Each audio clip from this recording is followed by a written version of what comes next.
Have I played Unreal or Quake 2? No, actually I haven't. I haven't played a lot of old school FPSs, to be quite honest with you.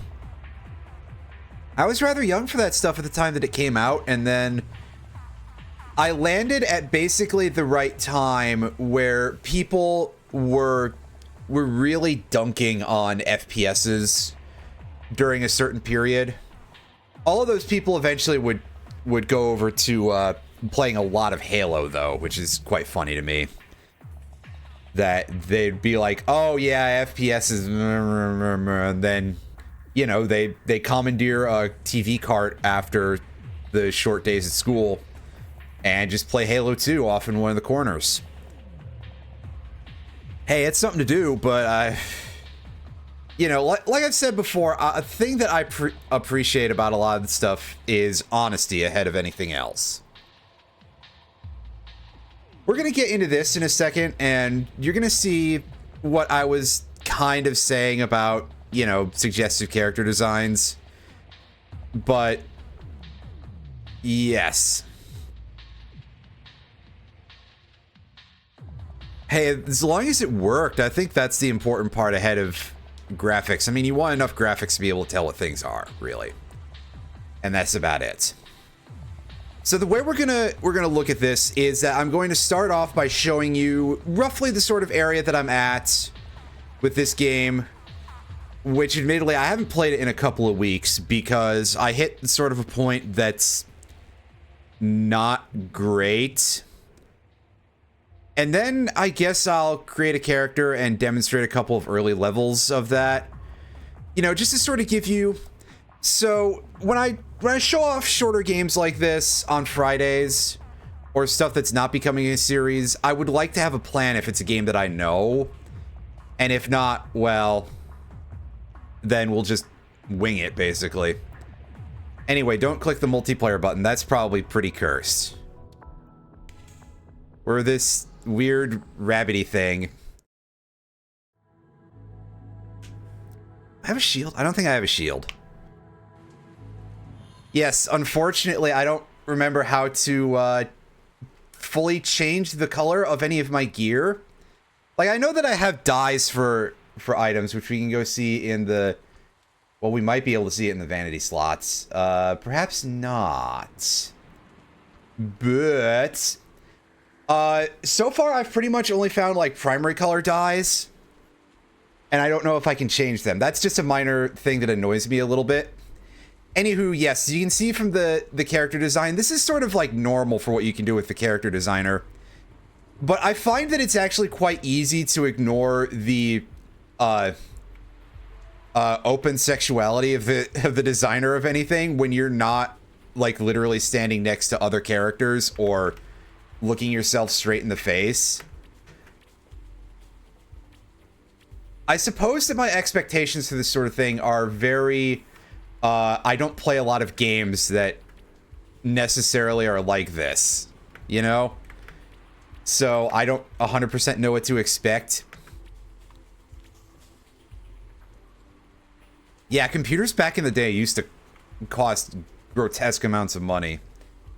I'm pretty sure that's probably where all the parts that I've bought for my current machine over the past 10 years probably sits around that sort of area. But again, that's like, that's a 2010s custom computer compared to a pre-built from what would have been the 90s, right? Because, good lord, yeah, computer stuff used to be quite expensive. Nowadays, it's gotten a good bit cheaper. Shit, I'm trying to remember how I do my dash thing. No, Q is to switch weapons. This scythe is just kind of there because I didn't know what to do with it. Okay, E is our little dash button, but you can see, you can walk around, you can jump.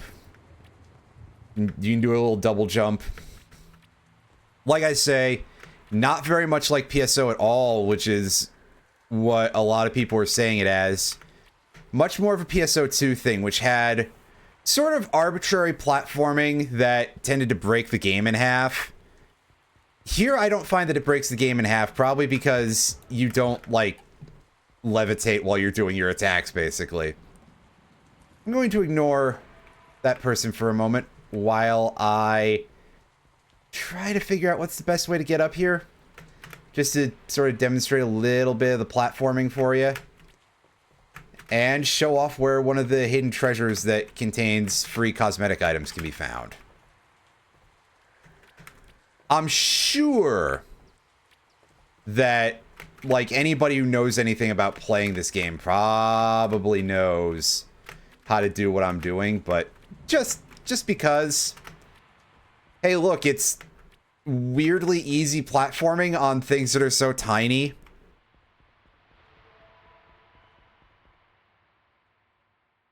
Also, the head of my staff kind of looks like a bird. It's just not easy to see from most angles, period.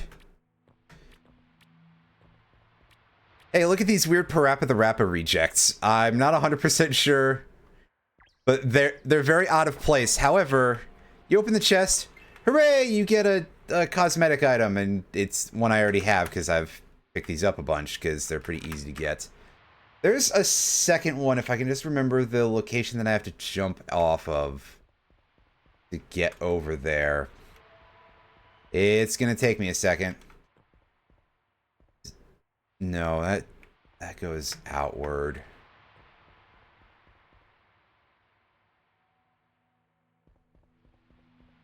Okay, yeah, it's over here. We jump off of this slanted roof. Use your air dash, which recovers pretty quickly. And you go over here. Another one of these extremely weird 90s flat rats. And hey, but found a bottle of blue dye. That's useful, maybe?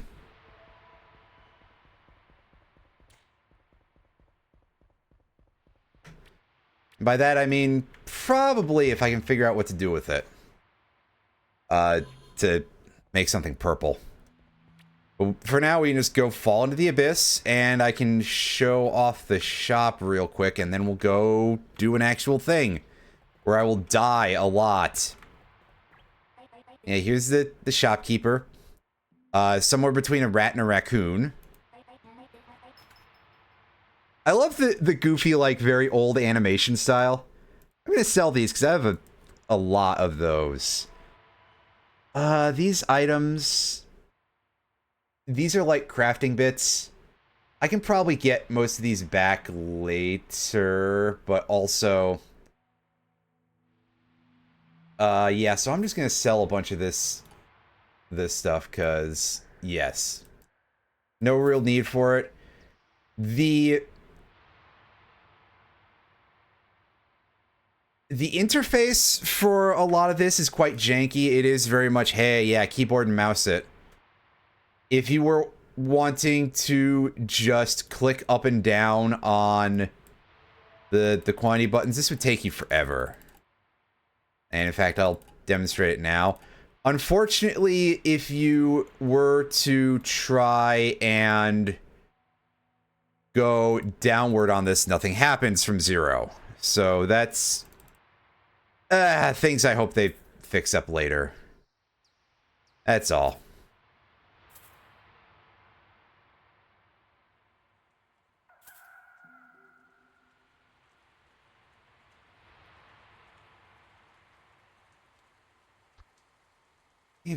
No, in here, yeah, I should probably store all these. I use my consumable items like never, because you have to hotbar all of them, and I'm too lazy for that. Oh, here's this cute little thing. Somewhere between a dog and a suitcase.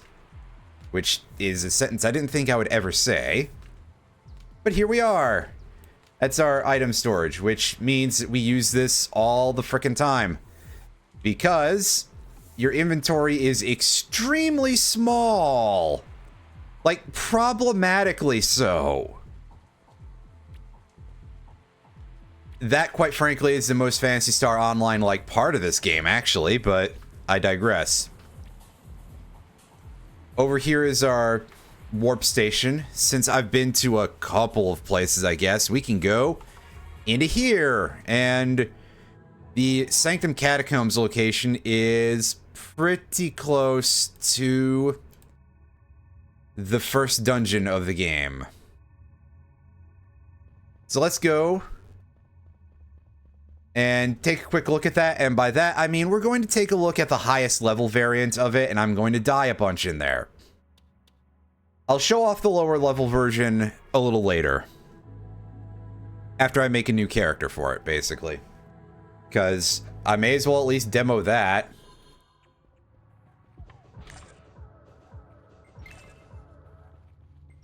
Break these things, you can get some coins.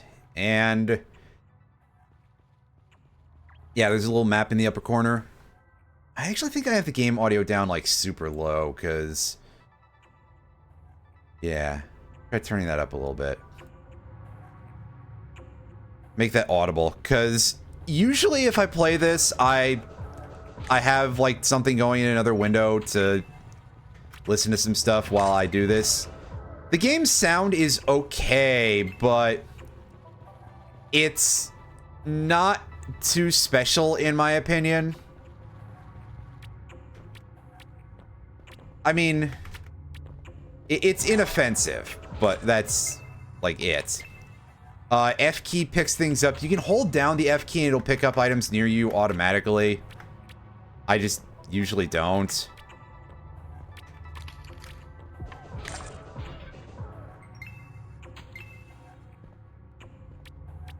I kind of wish there was a better system for that than just like, hey, hold the button down, but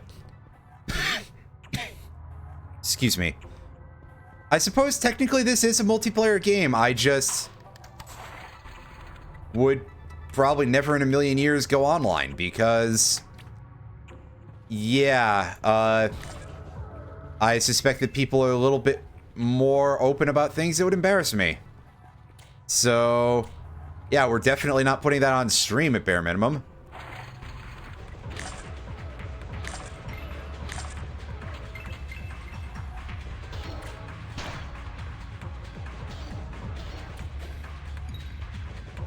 Yeah, right mouse button is your parry button.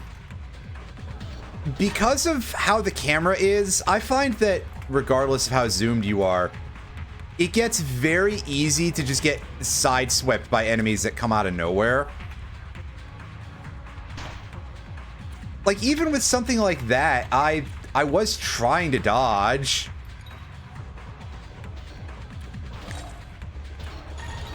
Hey, wow, we actually sort of parried something. Which of my buttons is healing? I think it's that one. Yes. Yeah, as I say, it's been a couple of weeks since I've played this game at all.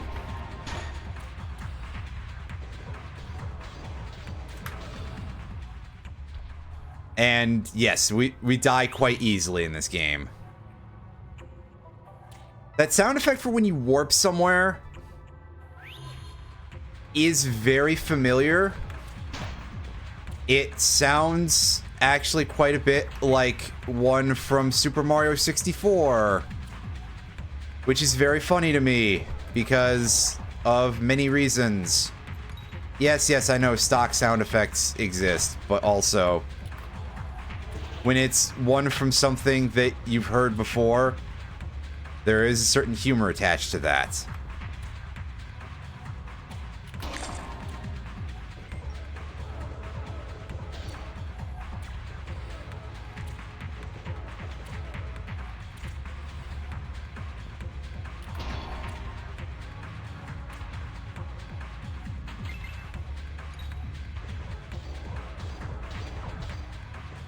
Oh yeah, middle mouse button is your targeting button.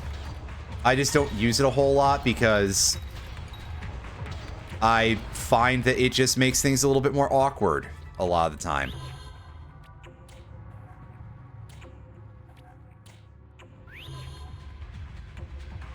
Like, it makes dodging worse because, yeah, no,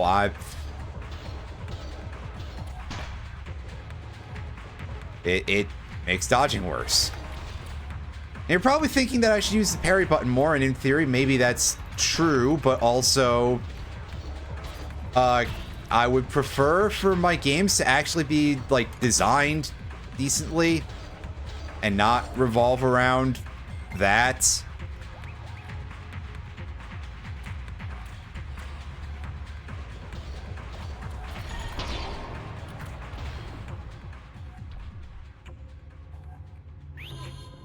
Like, for example, I think the fact that there's that cooldown on the healing magic, that can be kind of a pain.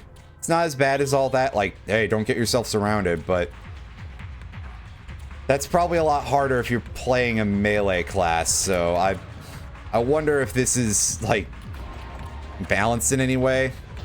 Which I know that some of you are probably thinking, well, that's hardly the point of it, because... But no, I think this is actually trying to be a real game.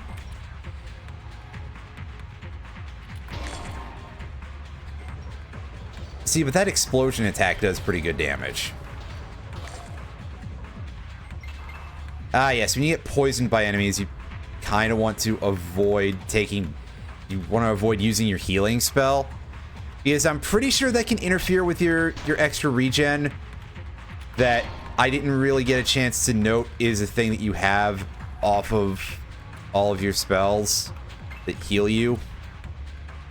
It doesn't last very long, but it does mean that you get a little bit more than what it shows at the start.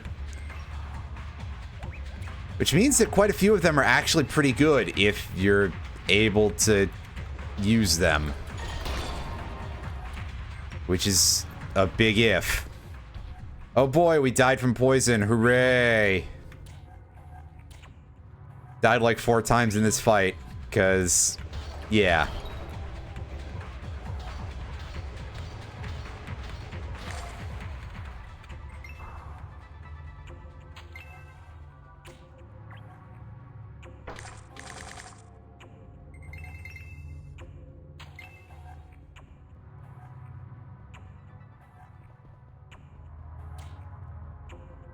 Oh, right, we have to actually pull the lever that I saw earlier.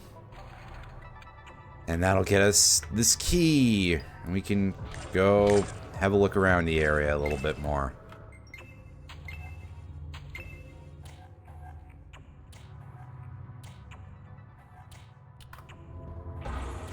I'm gonna assume if we go back here and we unlock this door, we don't get soft locked on this dungeon generation, but that might not prove to be the case. Also, yes, here's where we start getting some, like, floor traps and stuff. That... I've seen these show up before. They can be kind of a pain, especially the way they knock you around like crazy, but...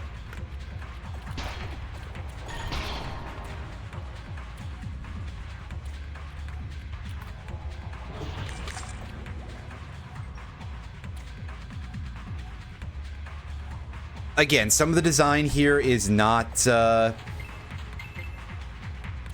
exactly well balanced. I want to at least give it a little bit of a berth because I also think this is designed for multiplayer above anything else. I mean, obviously it is a game that has a multiplayer aspect to it because we exist in a world where that is considered to be very important. But it does mean that the single player experience can get pretty irritating. And since that's what I'm doing, well, there may be some irritation in our future here. And our past and our present.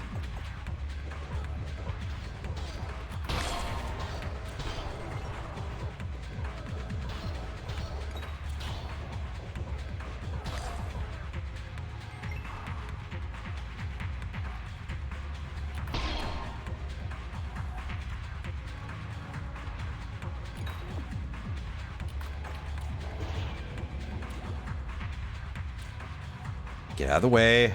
Just want my health back. But you can see how I'm really only getting a very few frames of them, and my camera is zoomed out as far as possible. So that's it. Another big problem that I would give to this in general is the fact that your camera angle isn't... the enemies are just very easy to have disappear outside of the camera, basically. Which I would consider to be slightly problematic. It could be worse, but also... is what I gotta say to that. Again, probably another way in which this is decidedly more balanced towards multiplayer, because if you have more players, somebody can watch out behind you and stuff. Or, you know, knock enemies out of position if they're trying to sneak up on you, etc., etc.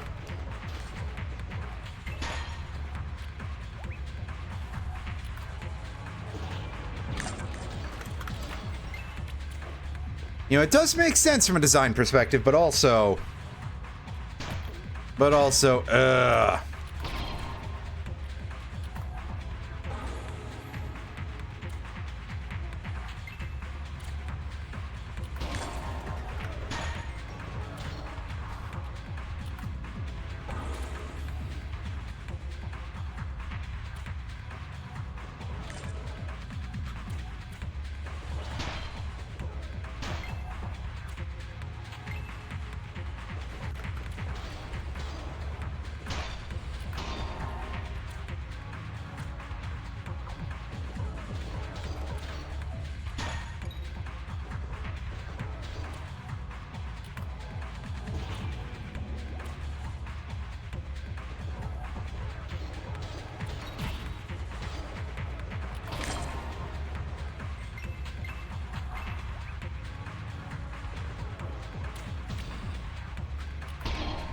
Ah, yes, good. There's another one with an enchant on it.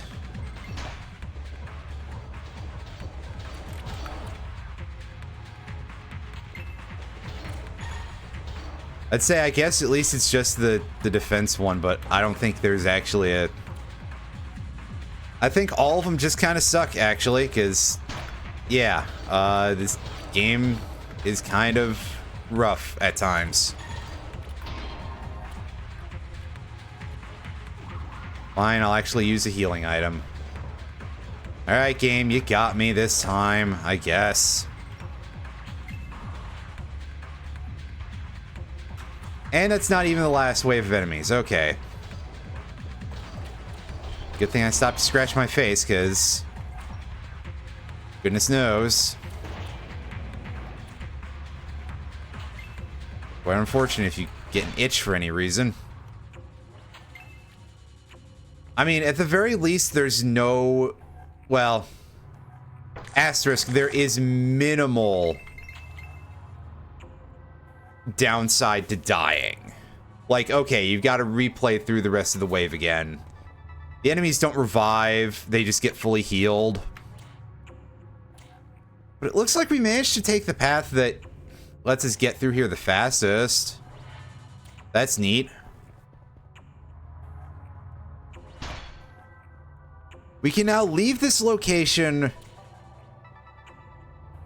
safely, or we can go and we can face an extra boss, which is completely optional, but I will do it anyway.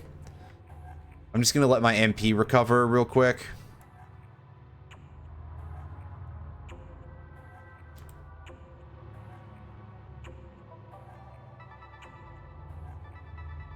Just to make sure that I have all of that.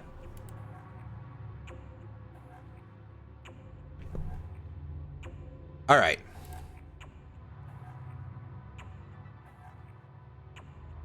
Let's go. I don't remember what to expect here, but I'm probably going to die very quickly. Which, of course, will restart the entire fight. But again, this is kind of optional for the time being. You might have to fight these things later. But so far as I'm aware, fighting the boss monsters is not like a necessity. Yet. Yeah, it is kind of just Haunter, isn't it? But green.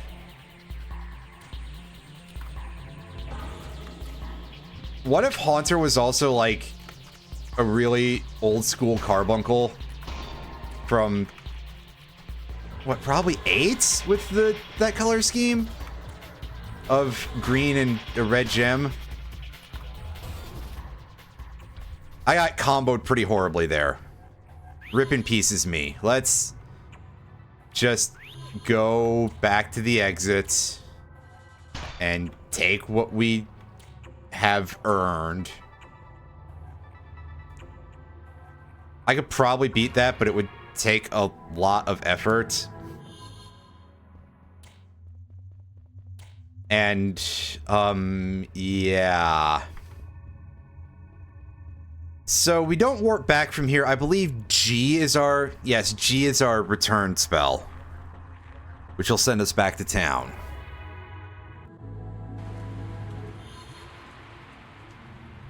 And hey, there's a little warp here. We can just go right back where we were. That's helpful.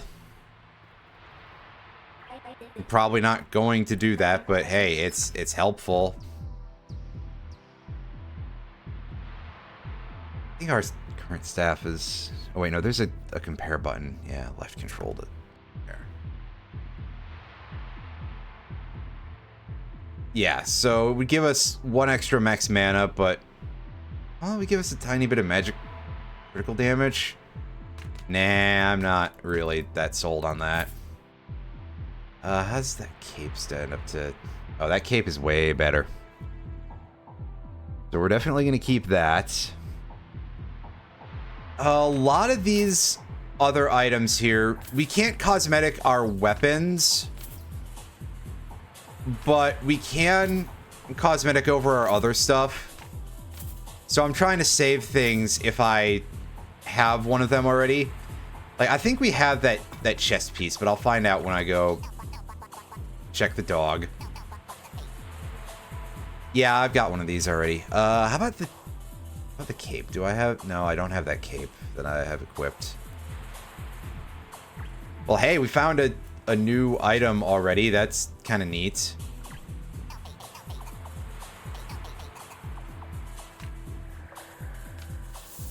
And the hat... It's, that one. I think I have that already. Oh, yeah, we were sitting on these things for later usage.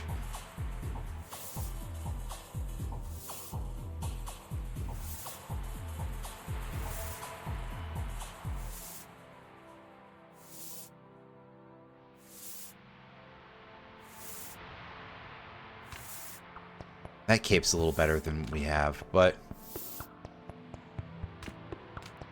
kind of like that for cosmetic purposes, so I'll probably end up using that for that reason.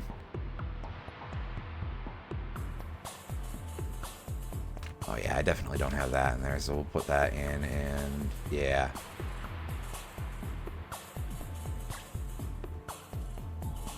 Oop.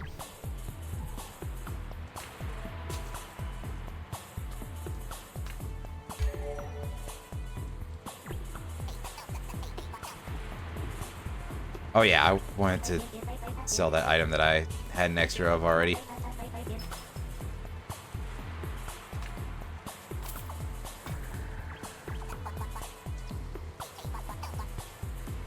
Here you go, buddy. Have that thing.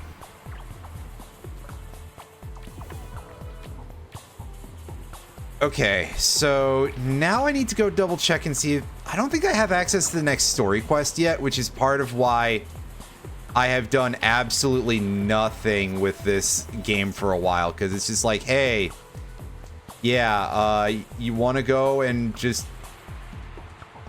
keep repeating things that you've already done before? And the answer is kind of no. Like, yeah, see, this single quests area is where we would have more story-oriented quests. Over here, these are more pointed towards grinding. So we'll take on this most recent one, which wants us to go here.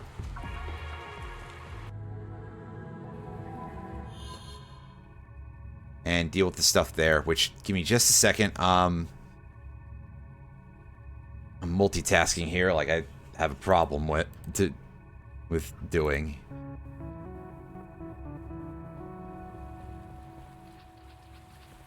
This wants us to... Oh, this wants us to go in the dungeon. Oh, this could be slightly messy, but whatever. Let's go for it. 15 to 20, that should be fine. We're at level 16. We're still within range for bringing our party to Pika Cup or something. Ah, yes, those old formats from the Pokemon Stadium era that I don't think anybody has thought about in the last 20 years, basically.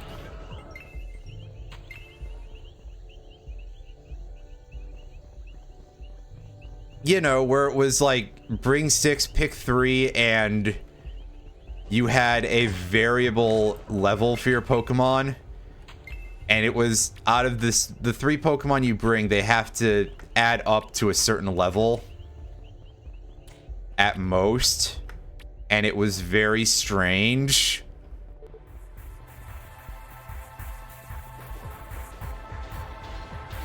Be weary, huh? Yeah, that seems like a bit of an odd way to phrase whatever you're trying to say. Game. Wow, those things do a ton of damage. That's actually more than what we were faced with earlier. Which again, hey, yeah, I clearly don't remember a whole lot of this too well. So, Now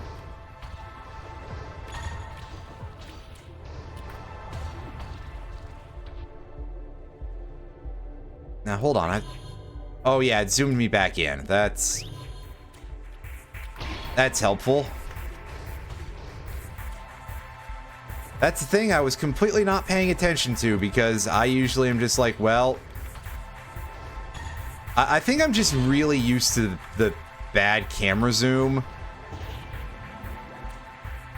So I don't even think about, hey, is this off from what I was at before? So far it's going pretty alright. Again, thankfully the amount of any sort of problems that you face for dying to anything are quite minimal. Penalties, there we go, that's the word I'm looking for. So, hey, for stuff like this that I'm trying to punch a little bit above my weight class, if I die a bunch, it's fine. But it is still quite irritating when it happens from something that's off camera and I'm zoomed out as far as I can get. That is still a little bit annoying from a perspective of that's kind of awful. Speaking of kind of awful, that stun is not great either. That's not a good move.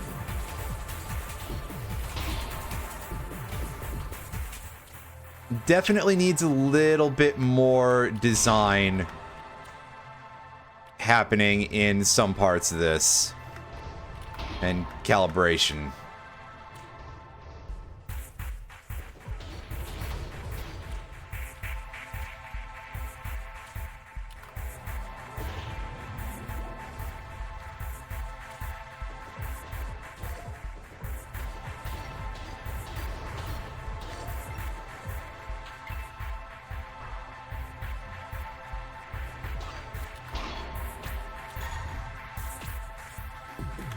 Ah, yes, mushrooms set you on fire.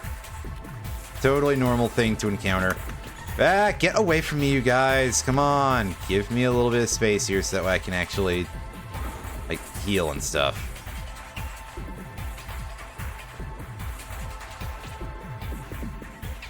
They're not going to do that, are they?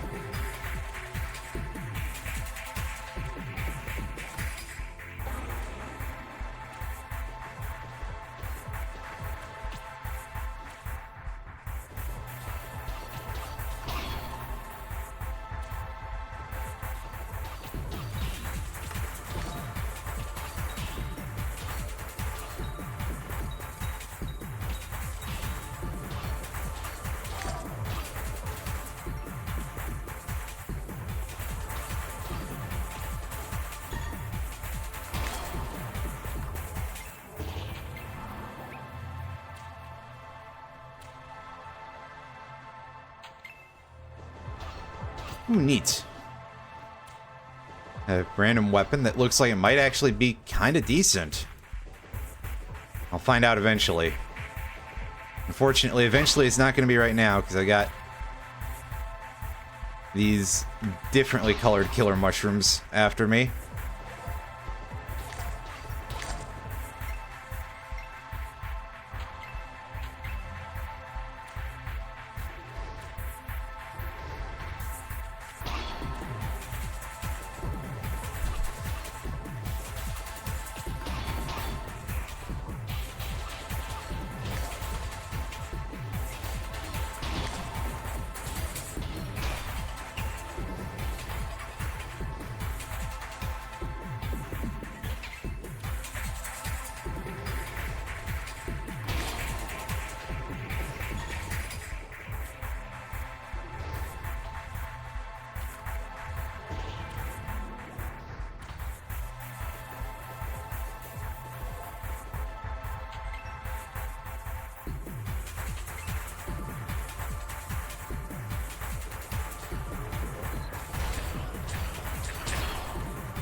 Ah, yes, yet another wave of enemies here, because we haven't been in this room for long enough.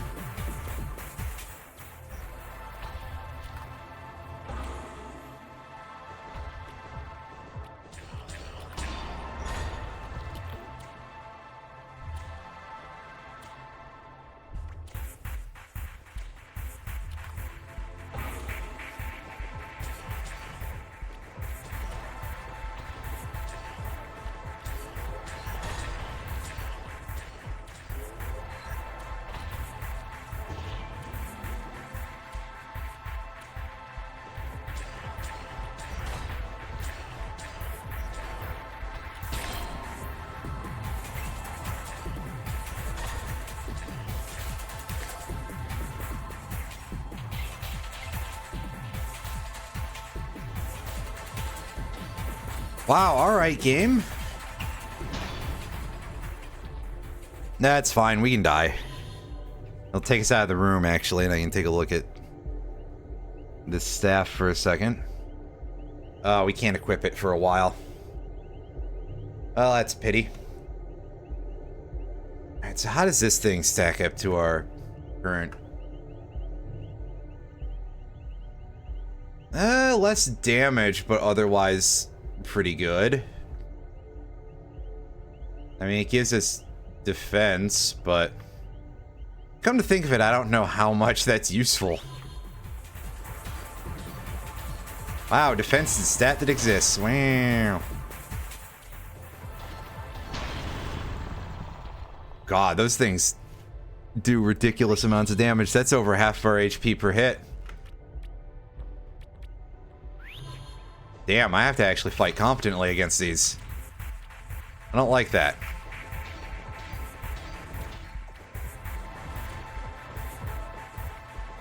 Thankfully, they seem to be pretty slow. Their attack range is slightly more limited than what we've got going. As long as I just slide sideways from their spike walls, we should be fine. Hopefully.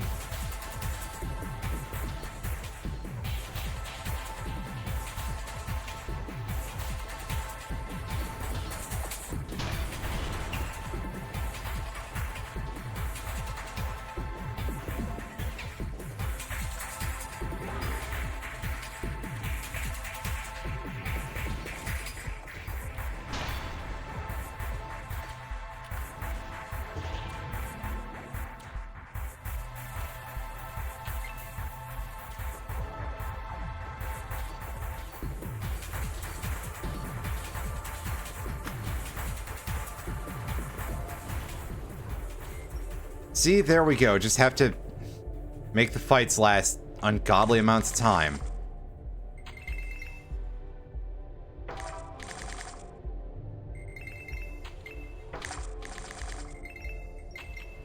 And then it'll work out on its own. Hooray. We got a skill scroll here. I don't know if this is one that we have already. Looks like we don't have it, so that's neat.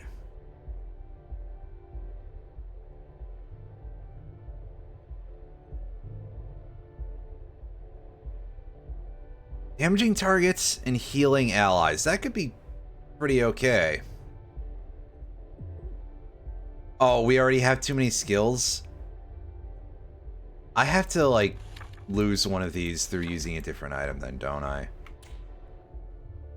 That's a thing I forgot about entirely and kind of annoying, but oh well. Just MMO things, basically.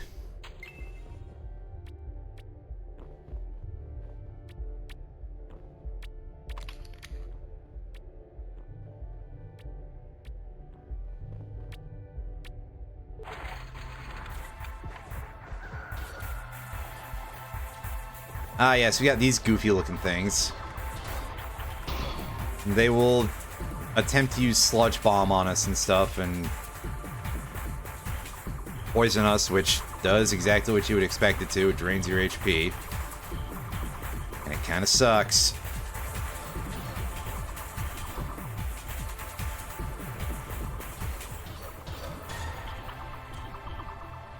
I might die from... yeah.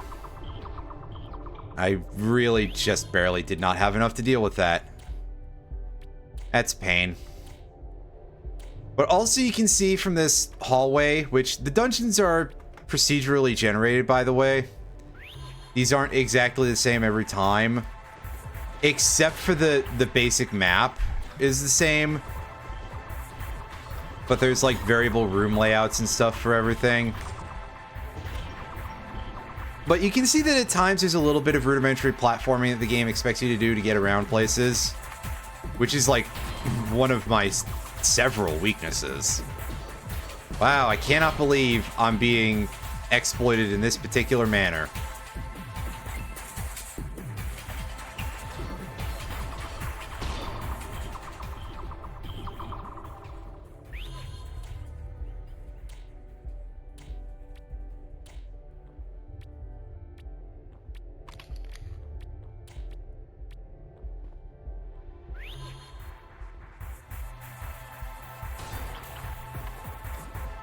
Wow, alright.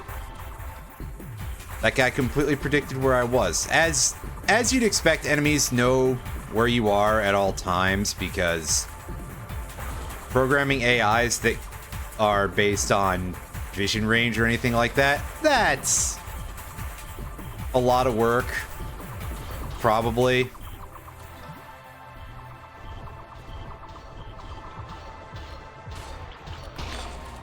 And I mean, again, this is just sort of standard issue for this type of game anyway, so I can't be too mad about it.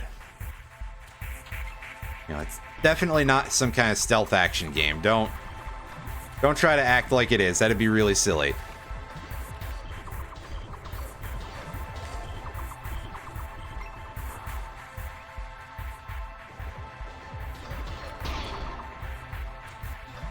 Ah, yes, it's just like that status effects room in Norman's Shim, except significantly worse.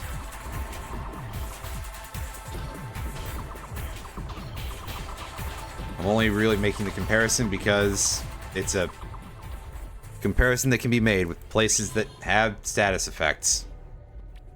And lots of them.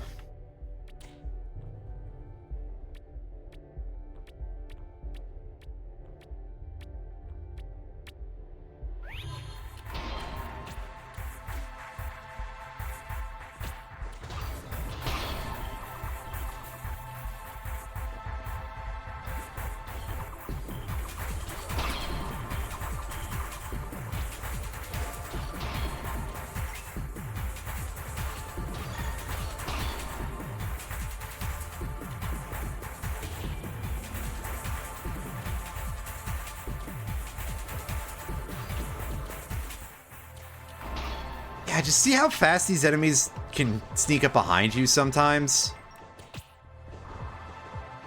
It's a bit of a pain.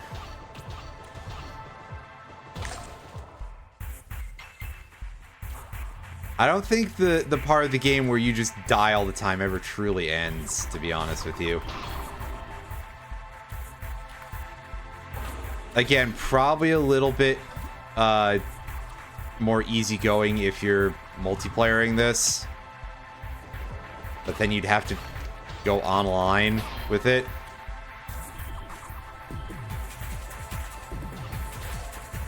I already don't like online games to begin with, because I just assume that everybody will always remember me if I screw up. But only then. If I demonstrate any sort of talent or anything, they're not going to remember. Obviously, right? Because that's how it works.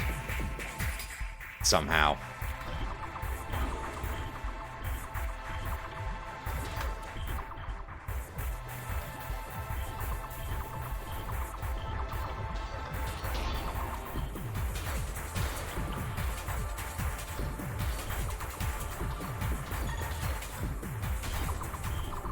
Dang it. I did my inputs badly there, though. That's absolutely just me not playing well. Because I dashed in the wrong direction, and basically, yeah, that wasn't getting me behind anything the way I wanted it to. It was originally my goal to try to get a little better behind something so that way I could go heal, but then I ended up just not pressing my buttons well. And then I walked into the poison puddle again. Wow. I swear, though, I don't think I saw that, so... Eh.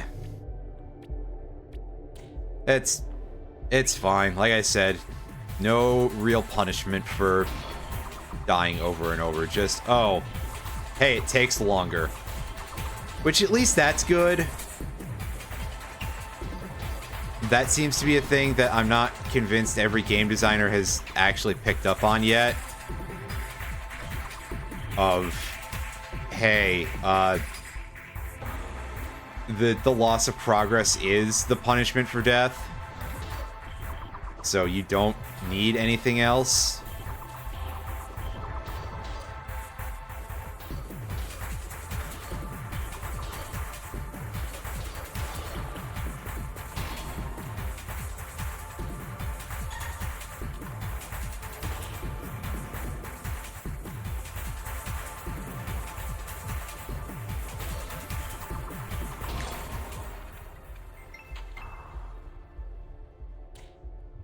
Well, yay. We have to go backwards, don't we? Means there's probably going to be a key over here somewhere. Oh, hey, look, there's spike traps. I don't think I've ever seen that before. I've definitely been in this place at some point, and I guess these just didn't spawn that time. Because these spike traps are completely unfamiliar. This is a concept in this game. God, just like everything in this game, they knock you back so far, too.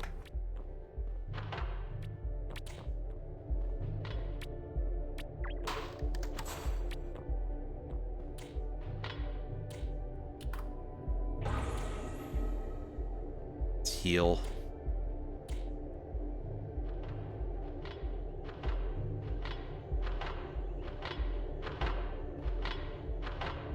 You know, I was sort of over-guessing a little bit here.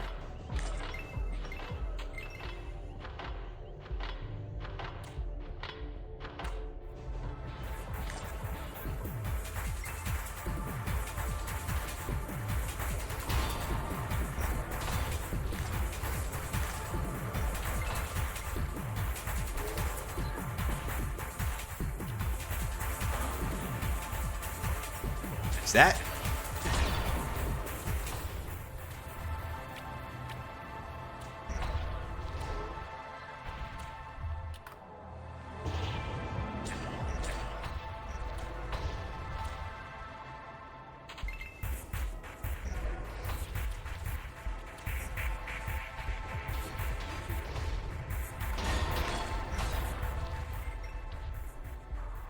Well, it sounded like I got the tree anyway, so that's a start.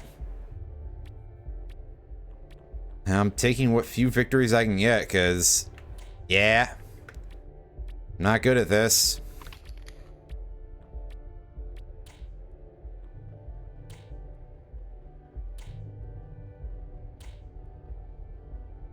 Is there a way to open up the full map or something I don't know of offhand? It's possible, but I don't know of it offhand, so it'd be hard to say for sure.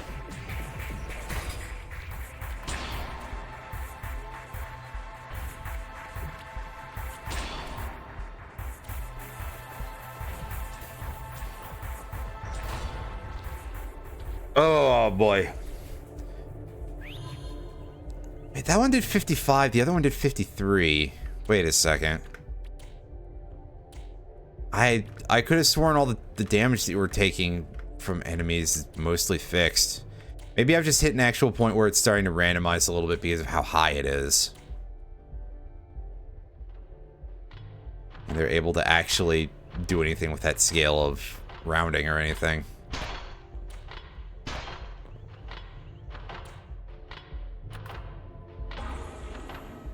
Heal. Get our mana back.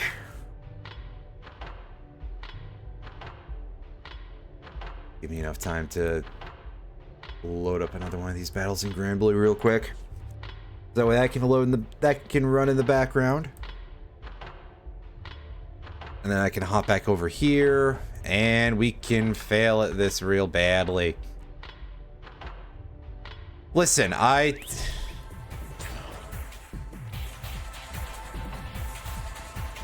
will say nothing further, that's all. Technically, it's in a browser. It doesn't count as mobile. Aside from the part where, well, wouldn't it be great if that was actually designed at all?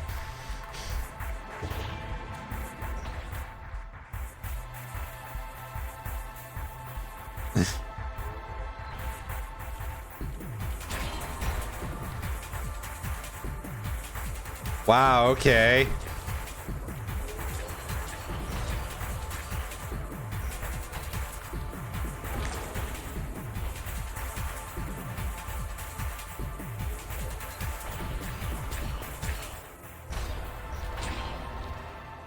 Listen, are things actually going on in this either? I mean, come on.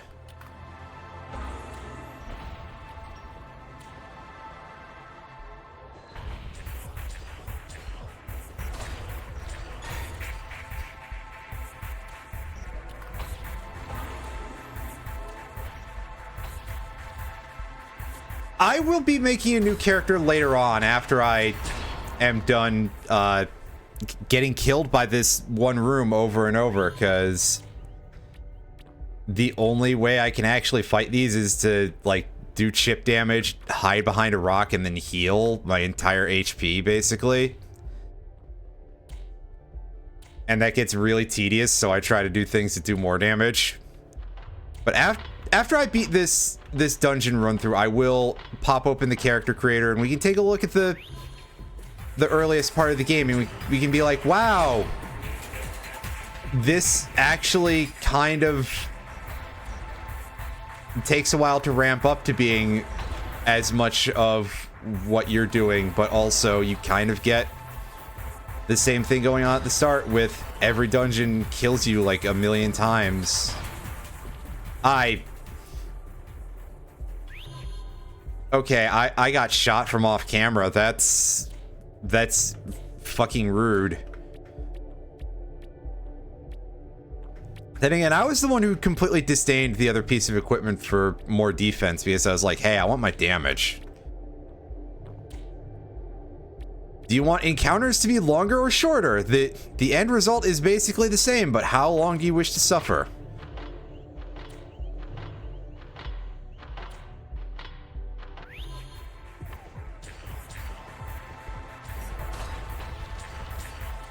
Note, this is basically how all game balance is for all video games now, so let us reserve any of our jabs to the developer here.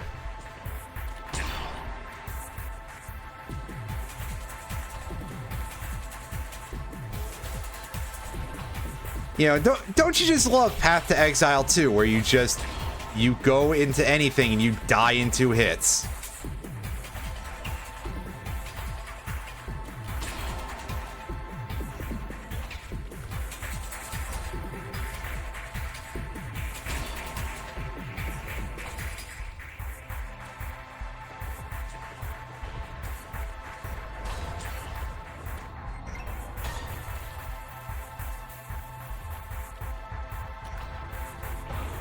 Okay, good. We have one enemy left, so I can actually sort of fight this a little better. Because now I have to do less worrying about getting shot from off camera. Ow.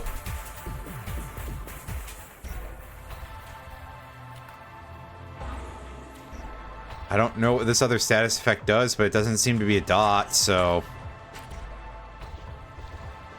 At least there's that. It's probably like, oh, you can't parry.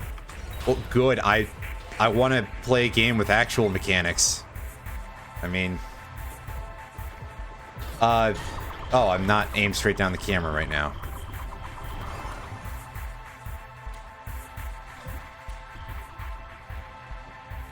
Oh yeah, I do have a move that gives me a little bit more mobility. I probably should have been using that more, but I've forgotten about it, like, entirely. Good job, me.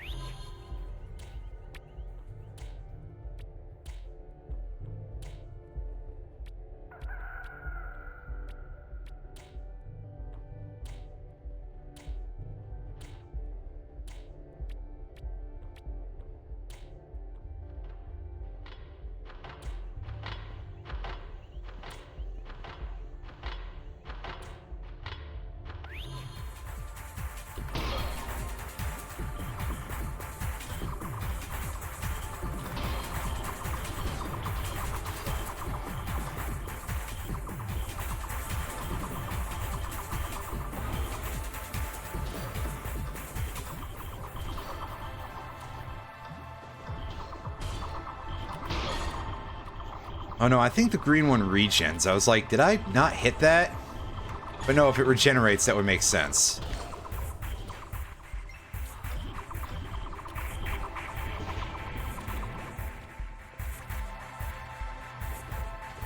No, maybe it doesn't regen, because... Maybe it's just more health than the other ones.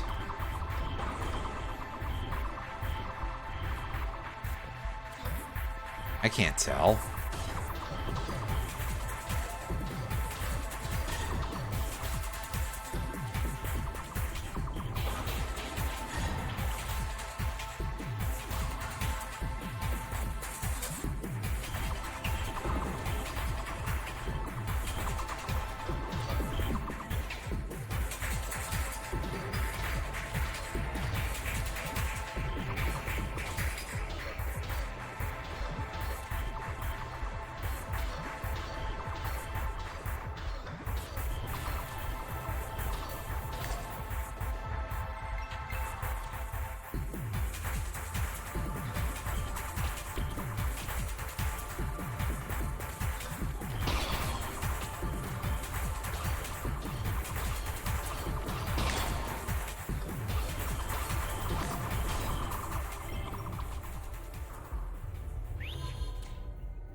Oh, god damn it. I was trying to pick up the item, and the whole time I just couldn't get at it. Wow.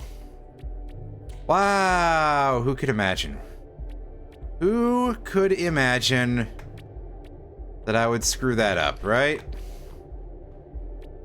The answer is anyone who's ever seen me play a video game could have easily guessed.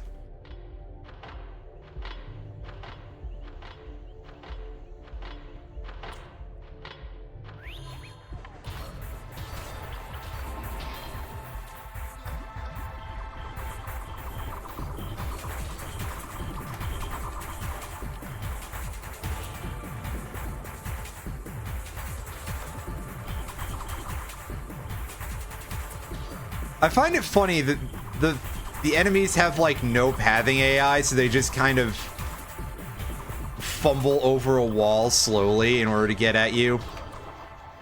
There's something kind of funny about that in a rather like dumb way. Again, probably one of those things you can really only get away with as an independent developer.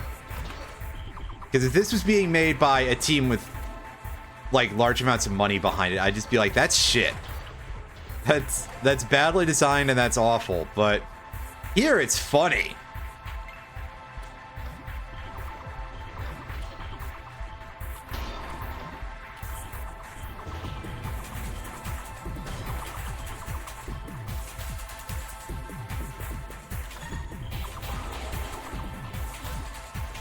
I mean, it's also kind of mean because, like, they really do just basically magnet straight to your ass, and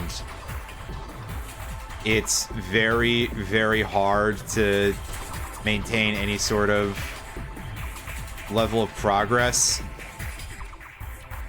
Because, hey, it means realistically you kind of can't put distance between yourself and enemies with walls. You have to just do it with raw distance, of which, in a room like this, there is none. So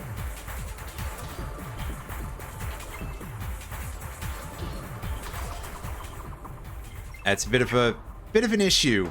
But aside from that,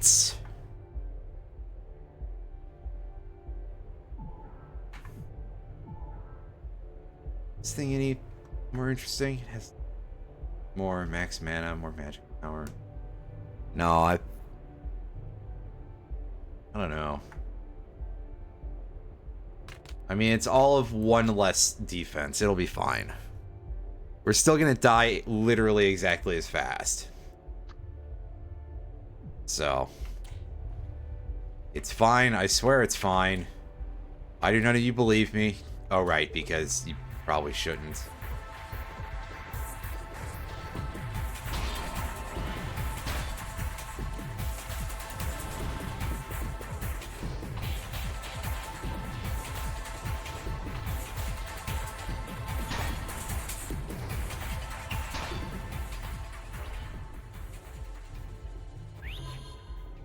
That was just me playing badly. I dashed straight into that spike trap, and I know it. A thing that I wish there were, that I can say for sure, is like having some sort of waypointing in a dungeon, so that way when you do very frequently die, you can get back to where you were a little bit more easily. Especially because some of these places are not exactly the most linear. Especially with how detailed these dungeon maps are.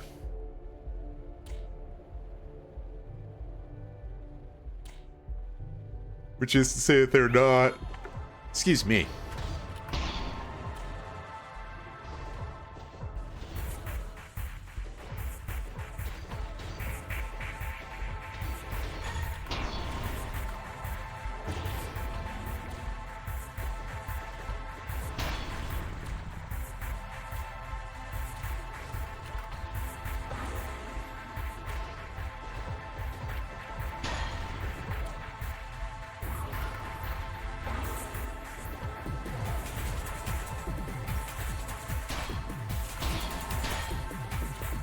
Wow, all right.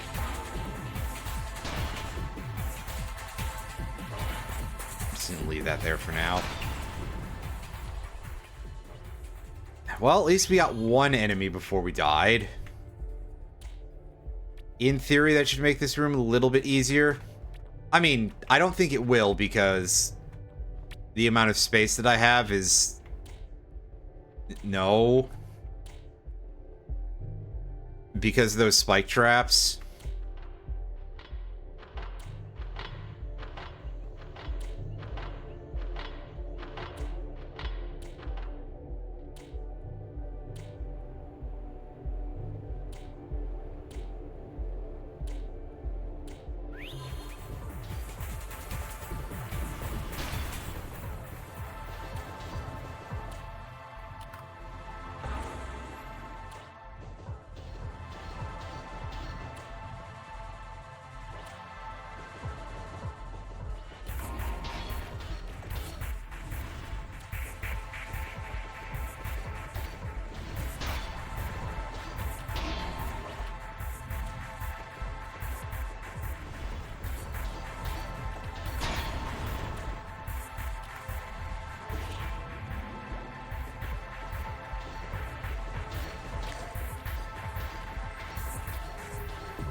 I get the one stump at least? Yeah. And then I died to the spike trap at the same time, I'm pretty sure. Because I know my health was not high, but... Again, listen, I don't like using the healing items because I don't like relying on those. That's what I have healing magic for. Is so I don't have to. Colors are changing a little bit because the time of day keeps changing. In-game. Over here, it's been dark the whole time I've been streaming today. Because, hey, winter. Also, that hit had, like, no impact whatsoever. Whatever I got hit by that took half of my damn HP.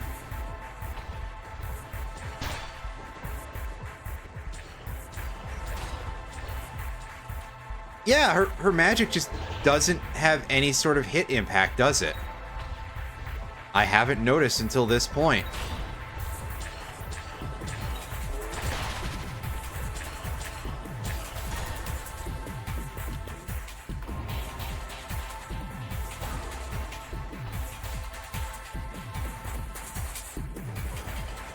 That's incredibly odd. Well, hey, we actually gained a level, finally.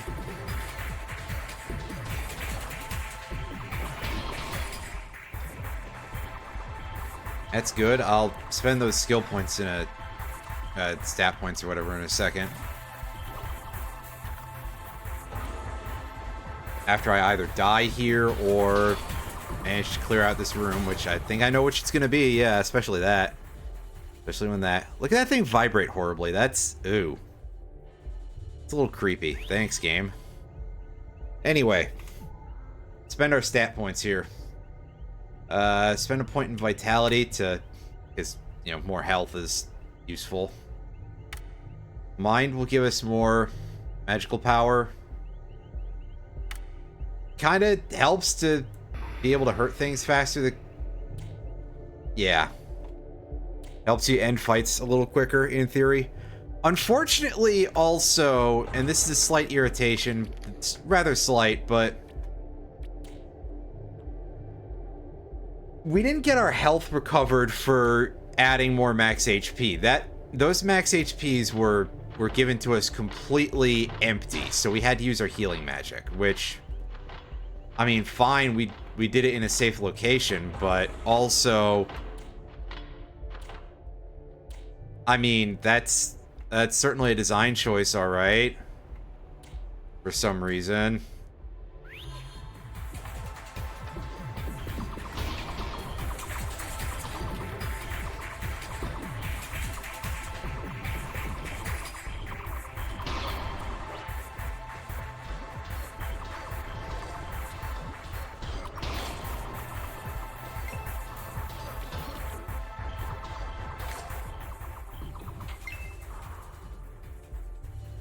Oh, hey, we were almost done with the room before. Well.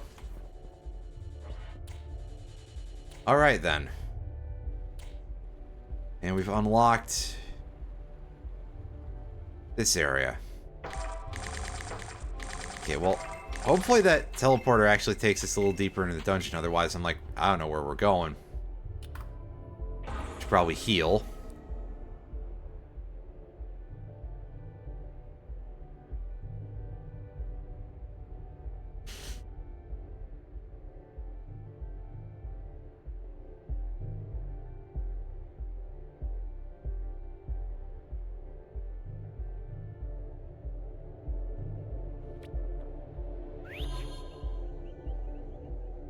Okay, yeah, so back to this. Hey, I'll take more just platforming if you want to give me that game. That's fine.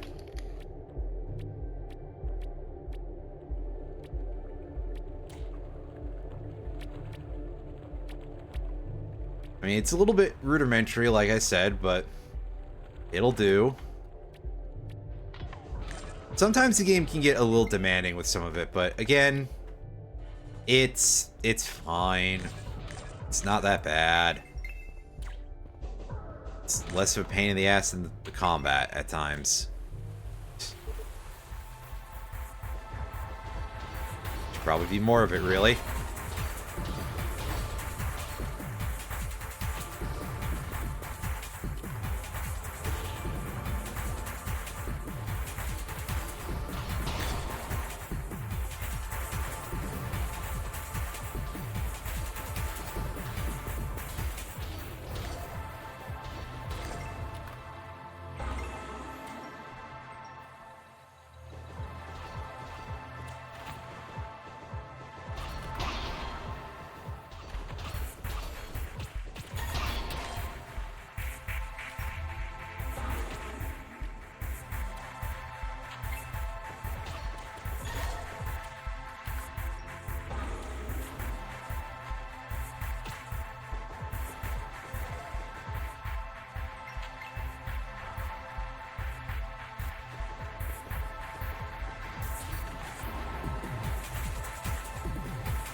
Ow.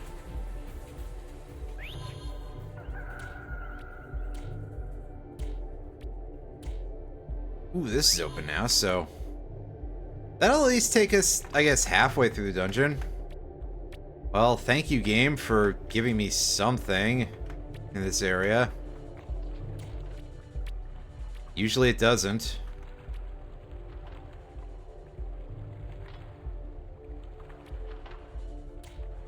Maybe it's just the other one is too small and this one is a lot larger, which it does appear to be. I wish I could see that full map, though. There's probably a keybind for it that I don't know what it is offhand. But, well, I don't know what it is offhand, so... You know, that's only so useful.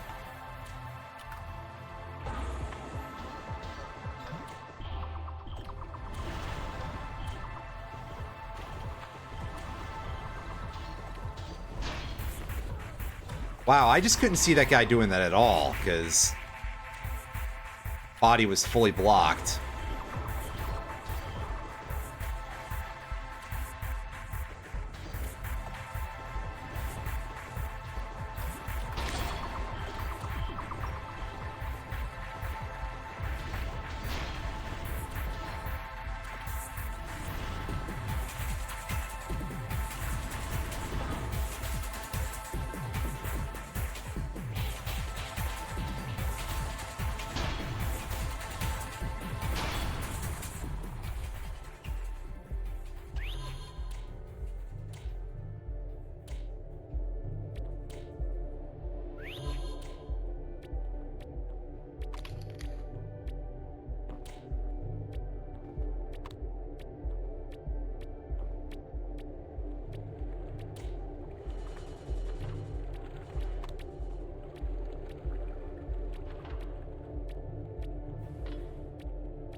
Oh yeah, for some reason that shot has like an arcing effect.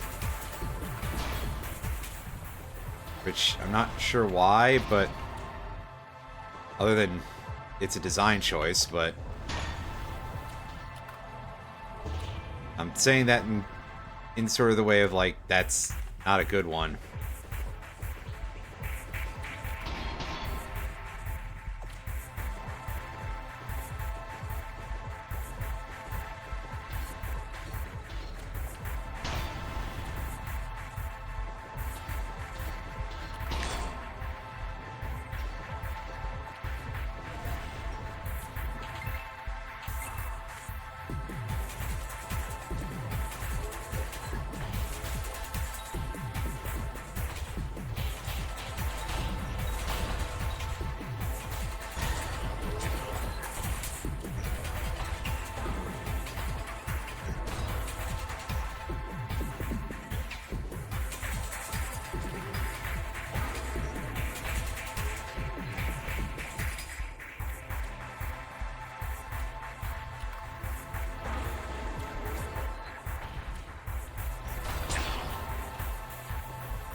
Wow, I don't know how much damage I took there because I stopped paying attention to my health meter. On the other hand, again, I have to remember, hey, those attacks don't have any sort of impact whatsoever, so I can truly only assume.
Oh, okay, so if your meter runs out, you get tired and you can't even air dash. That's...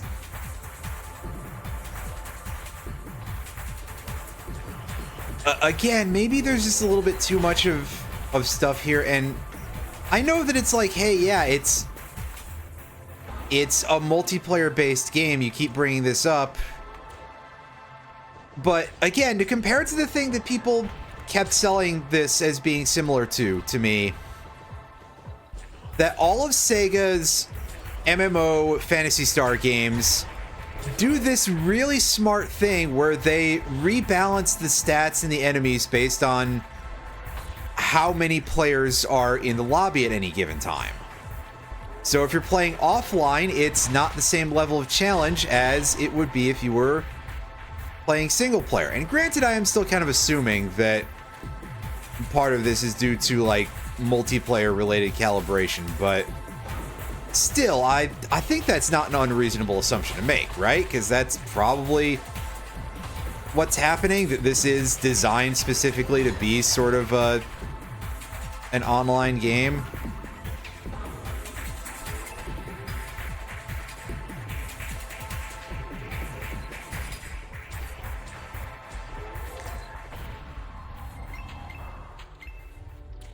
Well, whatever. Hopefully this dungeon isn't too much longer, and then I can go over to the other thing that I wanted to do with this, of showing off the earlier parts of the game / character creation.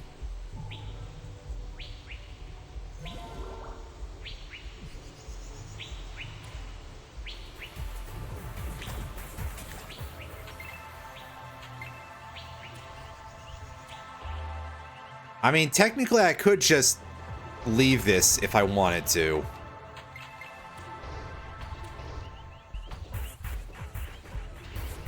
That is a viable strategy, but also, I don't really like quitting things that I've started, you know?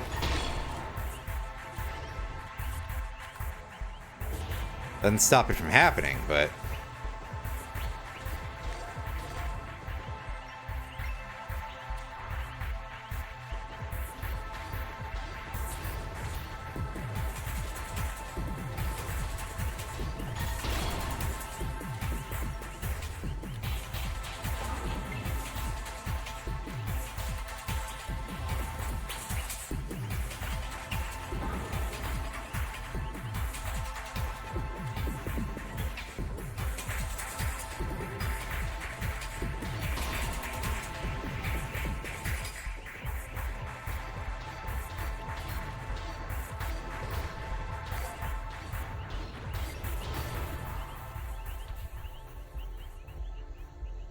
Wow, that went off a lot faster than I expected it to.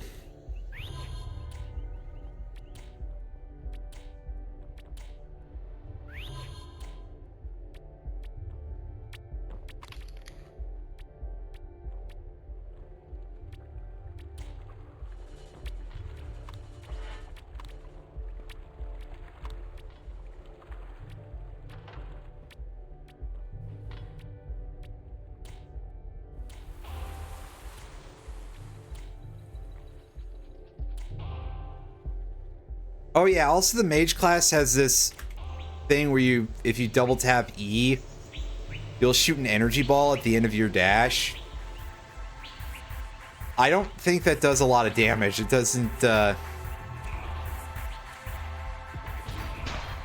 like I'm not even hitting with it there, so it's a little hard for me to say anything about it.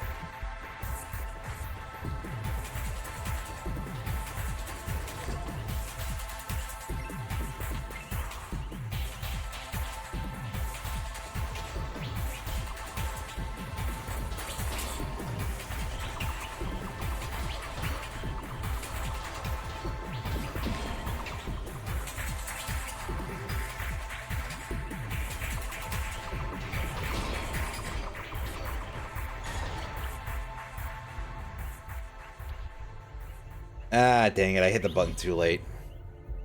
I was actually making an attempt, but I got there a little too slowly. Probably because I was just shocked that I didn't die and only went to 1 HP instead. I expected it to happen sooner.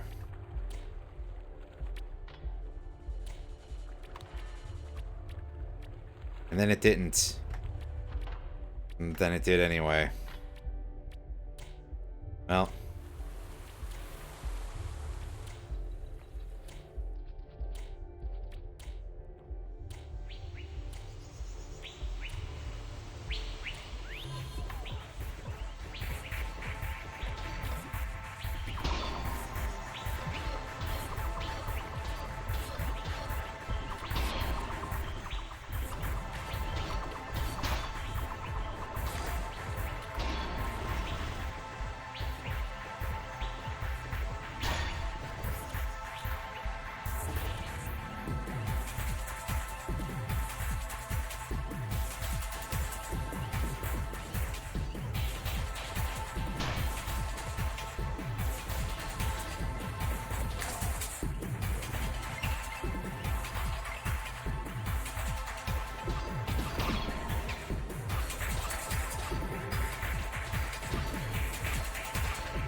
Excuse me. You can probably guess at this point a big part of why I haven't played this in a couple of weeks. Because at this point I don't know where I get my next like story quests. If it wants me to level up more, if I've run out of them at this point until more are added. And this sort of has hit a bit of a point where the gameplay loop has stopped really being much of a thing to me as, like, you know, anything with that much appeal. It's fine, but it was a lot more fun when I was starting out, and now it's just like, hey, yeah, same old song and dance. I get to go die a lot for fun.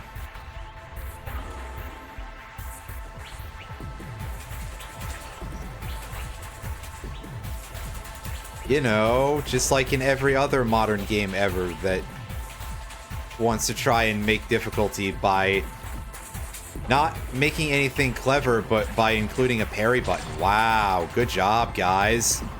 You must have worked real hard on that.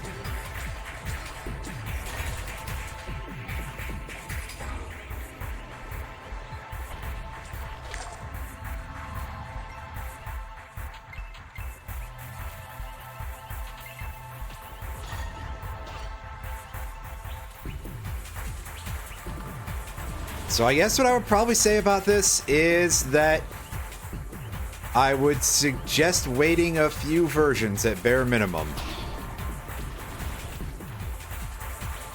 Might equalize itself a little bit more once it gets out of early access. But of course, nowadays, early access is just this weird thing where it's like, hey, this game may never be finished, but at least you'll get a beta for it? Question mark? A beta that you have to pay for? Unlike in ye olden days where you could just find something on hidden palace or whatever.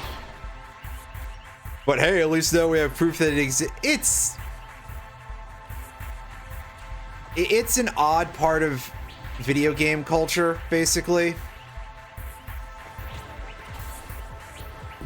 There's definitely been a couple of games out there that have just been in early access for absolute goddamn eons. And I'm not talking about certain, like, particularly infamous ones, but... Well, I guess, like, Dwarf Fortress would count in that domain, right? I think Dwarf Fortress was in early access for the better part of a decade. I don't know if it's technically not considered to be... I don't know if it's even considered to have a real release at this point.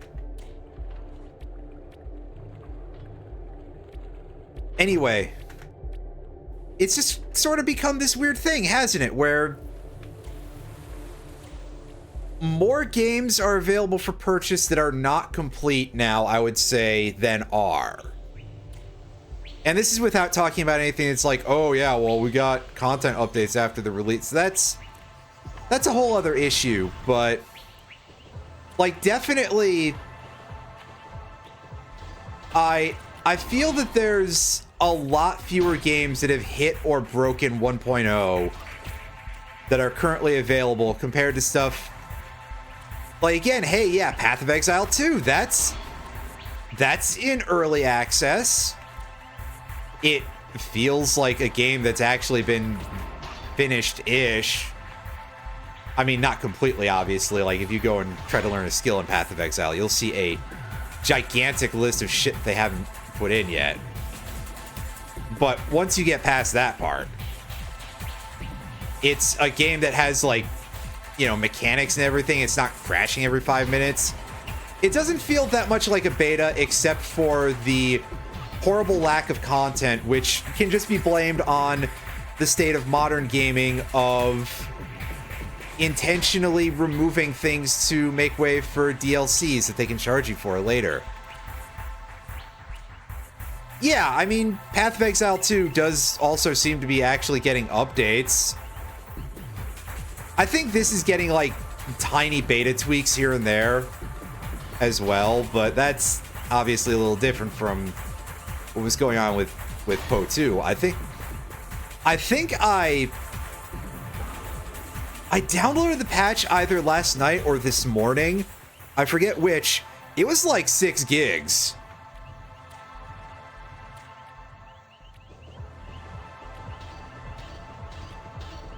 So there's certainly at least a little bit that's going on there. Somebody was busy at the Path of Exile 2 games office there. The developer, I think, is called Grinding Gear Games or something like that. Whatever, they're owned by Tencent. Who fucking cares what they're called?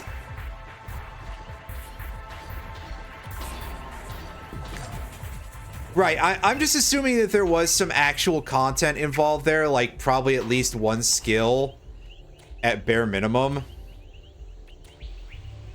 But I don't know, it could just be large amounts of uncompressed bitmap graphics for all I know.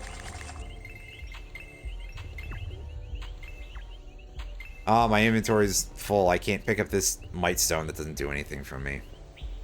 The data farming tool they were installed. Yeah, exactly, right? There you go. You know, so that way the US government can outlaw Path of Exile 2. Because they're not the ones who are getting the data.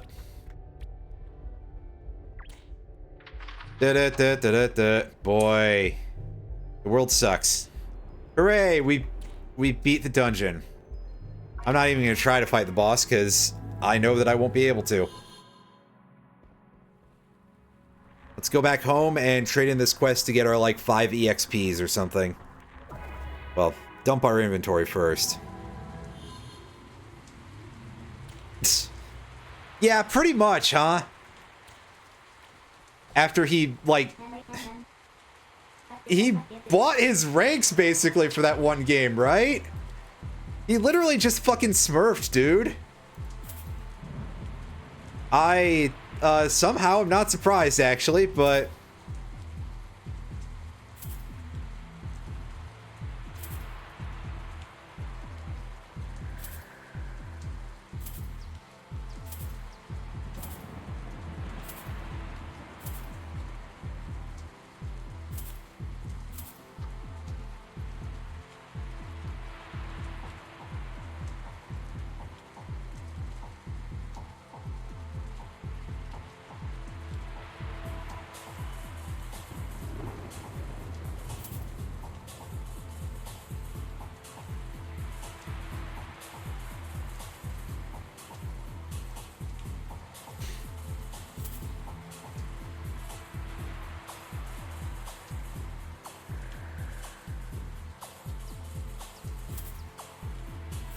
Not gonna lie, I'm surprised that he paid for it, because look at who we're talking about here, right?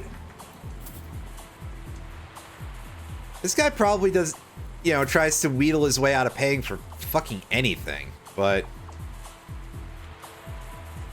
I digress.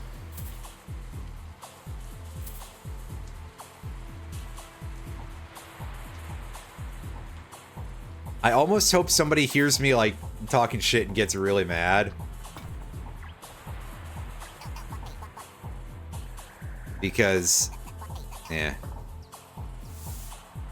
If dyes become more purple. That is very much the hope, if I could just hash out how to do that.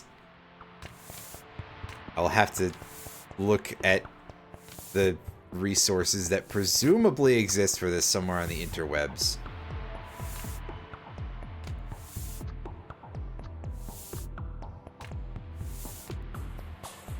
Oh yeah, I definitely don't need 2 of those. Alright.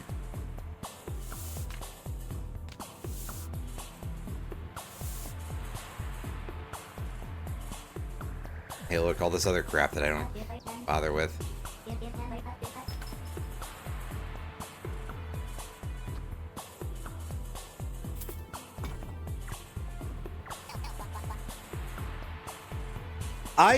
I would assume that nobody has hit that point yet, because that just sounds like it would take absolutely goddamn forever. It's alright, maybe after it comes out, it'll just be like significantly easier to... I don't know.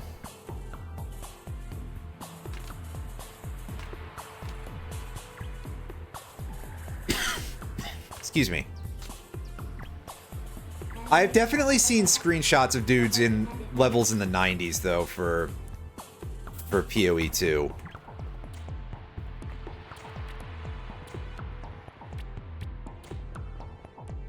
Right.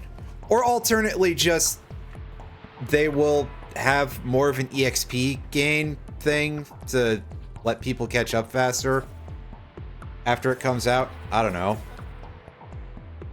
Anyway. Hooray, we completed a quest. Yay, give me some items or something.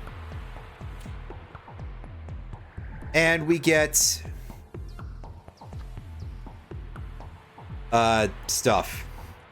We get a couple of healing items. We get this revival item. Unfortunately, it's a one-off, and it's not like a passive thing that lasts very long. It's only 1 revival, and of course, we've seen how much you die in this game.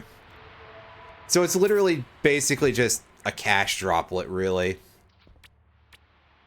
It's like the scape dolls in PSO. If you need them, they are not actually that helpful, and mostly they just consume inventory space. Because it's also 1 per slot. Which, with how tiny our bag is, that's a bit of a problem. So one last thing before I open the character creator. This dude over here lets us spend money to gamble on gear.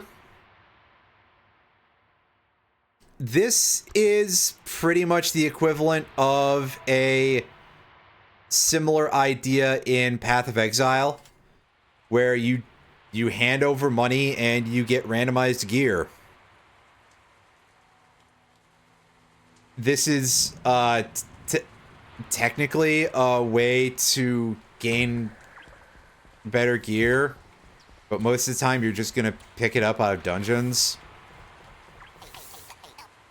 But that is a piece of gear that I don't have, so I'm going to leave it in here as a technically a cosmetic option, but I don't think I'll ever be allowed to use that. Apparently you can just open up your character file in like a basic text editor like Notepad or something and change your class by editing it only very slightly. But I don't really care to do that. Maybe some other time I'll try it out. But for now, hit save file, click save and quit. That'll take us back to the title screen. It won't kill the game. It would be quite silly if there were no option to go back to the title screen. But we're going to go and we're going to create a new character. And we can take a look at what we've got here. A couple of different species here. The one that it gives us to start with is the little edgy little demon imp thing. Then we can be this cute little bunny type of person with the very silly eyes. Little lizard person. Little dragon fella. Because there's always got to be the scaly option. Ooh, look at this bird. This bird's pretty good. I think I'm going to do something with the bird, but I'm also going to show off the last one, which is a little bit more rat-like.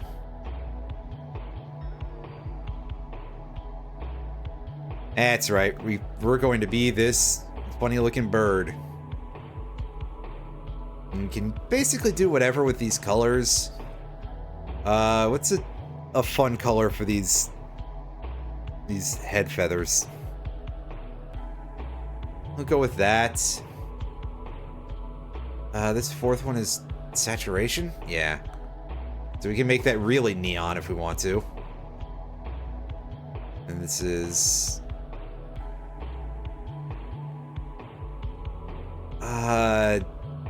I can't specifically describe it because it's not just brightness, which is what this is. I guess there's sort of two brightnesses.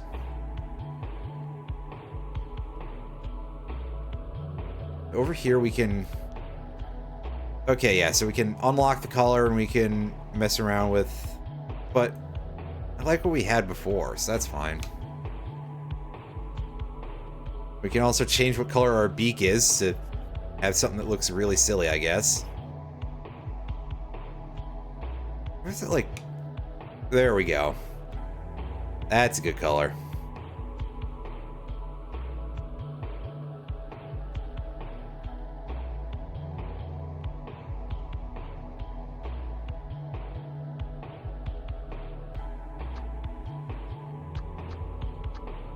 Oh god, that's so bright. That's kind of ridiculous, actually.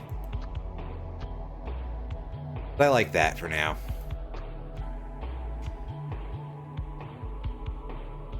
And here we get a little bit of custom options for the head.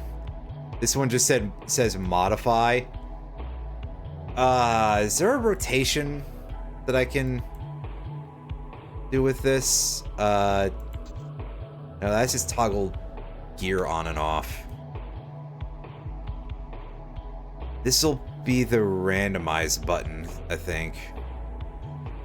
Yeah, it's our randomize button, clearly. So we'll come back to a name later.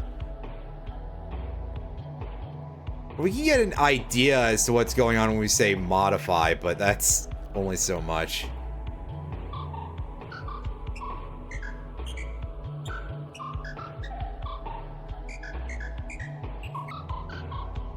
Hear different silly bird noises. Hooray! That's always fun.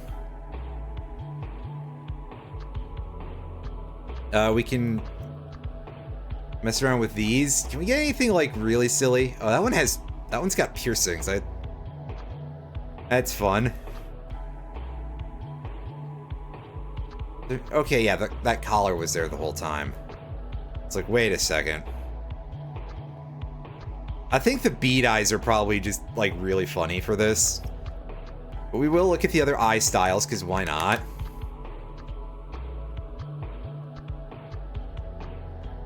Yeah, I know, the bead eyes are very silly to me. And we can mess with our Small variety of beak shapes. I need like a ridiculous toucan beak or something for this. Come on. Come on, guys. One second, let me cough.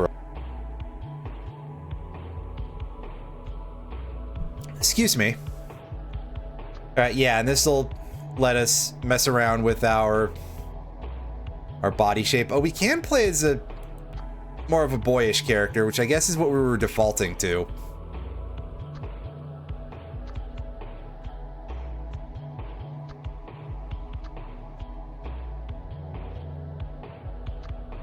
Oh, this would be a good time for us to be able to rotate because I can't see what's going on with the tail.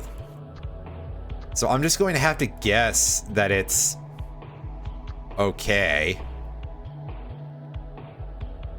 We'll leave the rest alone for now.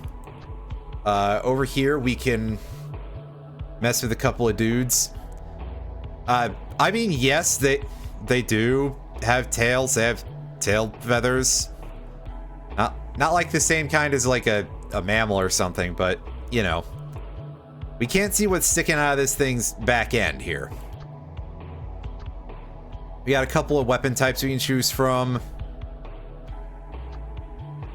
We got these like arm-mounted daggers, a fairly standard sword that looked a bit like a fishing rod when it was being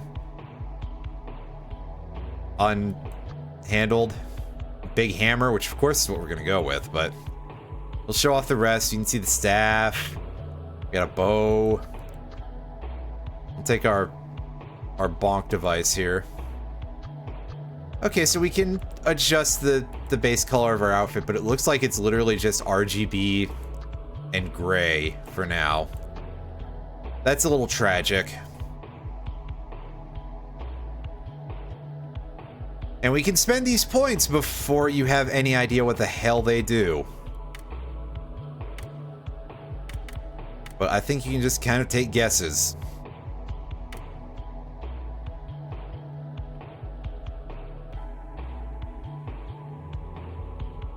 Besides, this character is mostly just here as like a test thing. We're gonna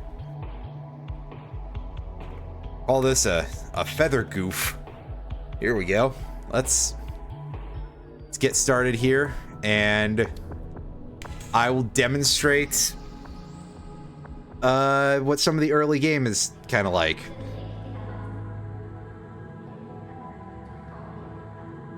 Yes, minimum of lore of suggesting, hey, yeah, something not great is going on, but we have a minimum of other details. I do not recall where these portals are actually take you, if it's anywhere useful. This one will get you like into town a little bit anyway.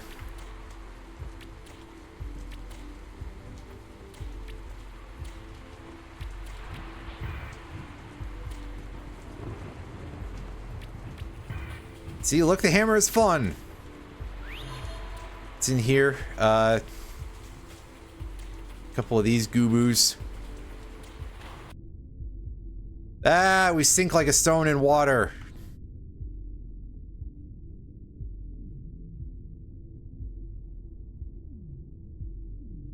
At the very least, we can just sort of press space a bunch to gain our height back. Anybody have anything to say?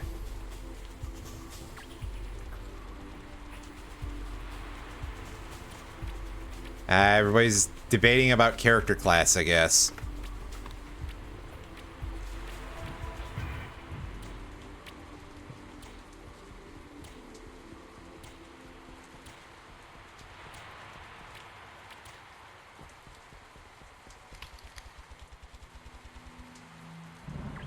Yeah, I noticed we don't have an air meter, which is good.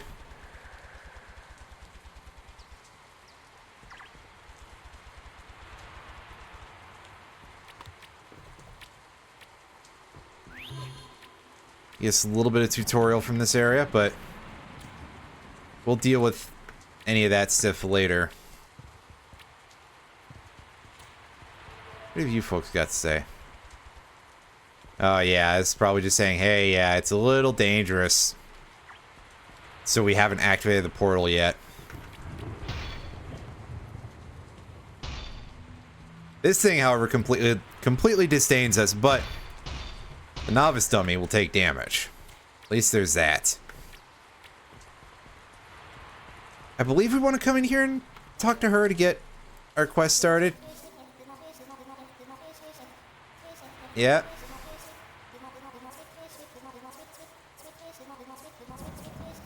That would probably be quite helpful. So we can take our basic quest here. Yeah, there's an amount of lore to this game as far as I know, by the way. I completely, like, disdained this earlier, but it generally hasn't at any point made me go like, yeah, I really want to take a look at this. Because what little that we've experienced was quite thin, and realistically,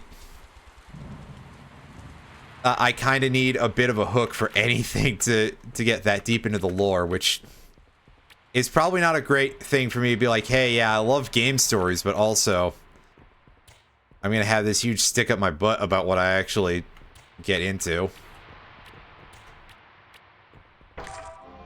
And these guys are still here. The items from those chests, by the way, reset once per in-game day. So you're able to get those with a fair bit of regularity. If you didn't get the item you want, just wait a little bit of time and eventually the game will let you get an item that is more to your liking.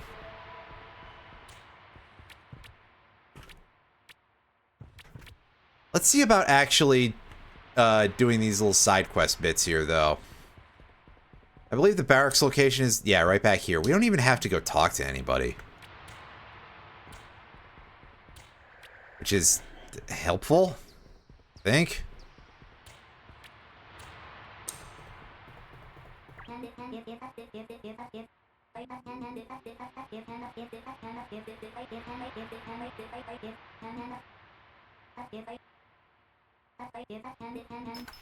Here, I have these things that I picked up and don't particularly need, so...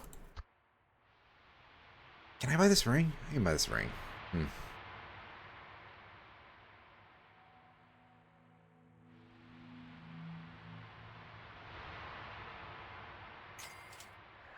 Not as much of the other things, but we'll take what we can get.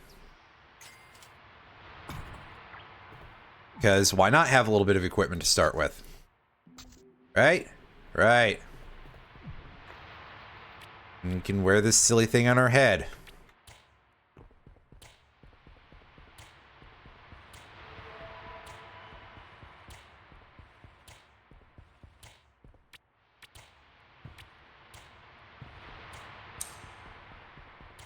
Well, there's the gateway. The world portal is the... Is that the thing inside of her office here? Yeah, there we go. Alright. Well, we finished the exploration.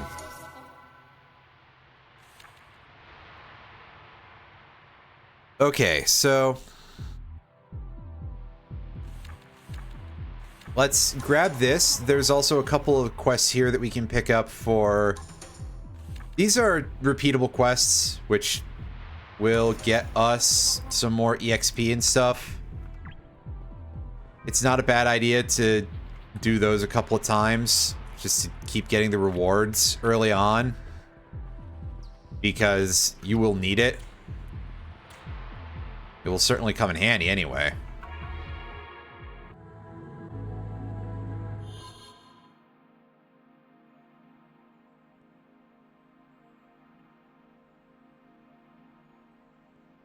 Nose is getting a little runny. Hang on.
Terribly sorry.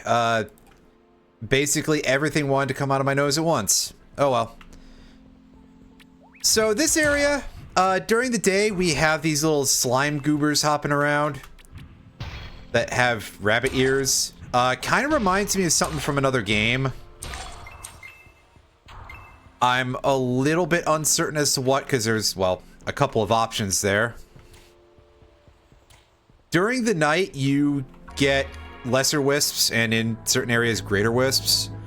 So to do that other quest, you want to wait around until nighttime. Or just fight them in the dungeon. Because I believe they show up in the dungeon that we're right near. But I'll deal with that in a sec after I am done just cleaning up this area. And then, and by dealing with that, I mean more the level, but the other thing too.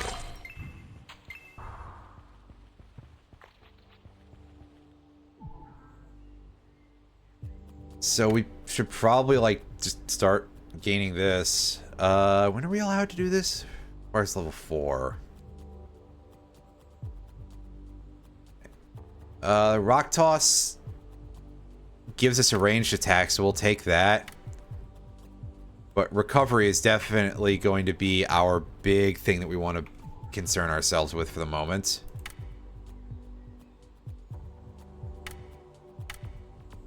And yeah, we're taking a little bit of dexterity, even though it's mostly just boosts your dexterity attack power. But it does also give you a little bit of crit chance. So that's not a bad thing to have, really.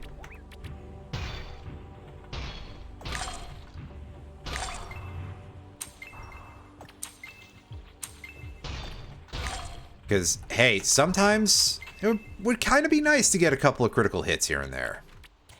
Right? Something that gives you a little extra damage. Who can complain about that? That area is too high level for us. That's got a warp over there. So we'll worry about it later.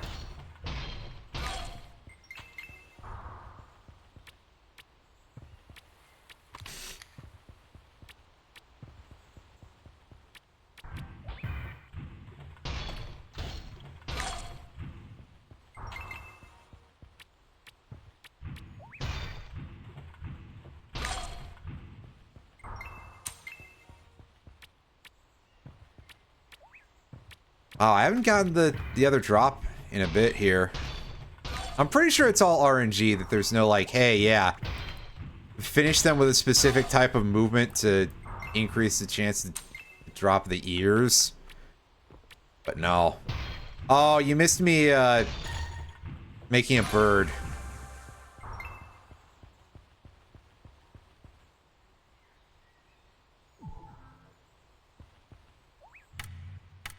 That's the main thing I can say about that, is you missed me making a bird.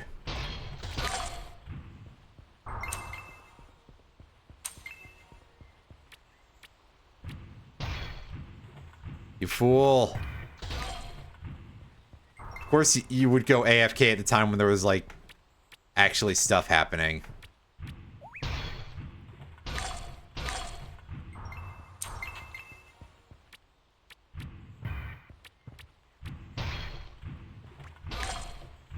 You're so good at this, you fool. I mean...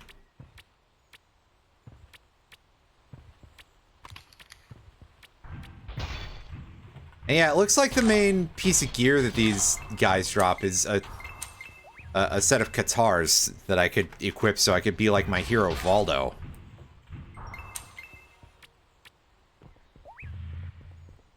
Ah, yes, good old Valdo. Good old playing Soul Calibur 3, I think it was. Oh, Jesus, that's some huge text. Thank you, game, for informing me of how to access a thing that is in multiplayer. Which means that it don't apply to me. Well, at least the cats are happy then, probably, right? For now.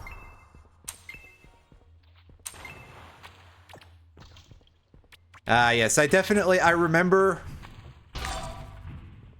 playing Soul Calibur 3 and just spinning the right stick with Valdo in order to get, like, semi-randomized inputs.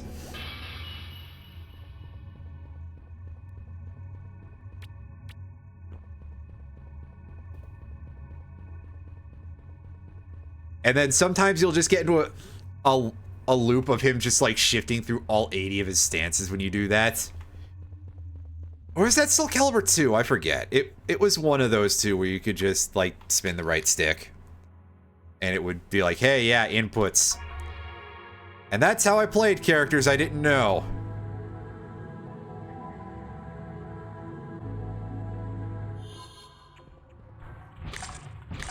And for everybody else, I just learned like one move and used it to be really cheesy. Because listen, back then, we didn't know how to block in fighting games. Are you kidding me? I don't know how to do that now. If I did know how to do that, maybe it would have made me actually vaguely competent at that Gundam fighting game, but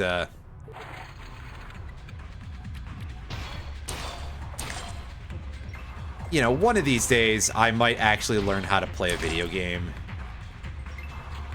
Okay, that's a bit of a lie, but...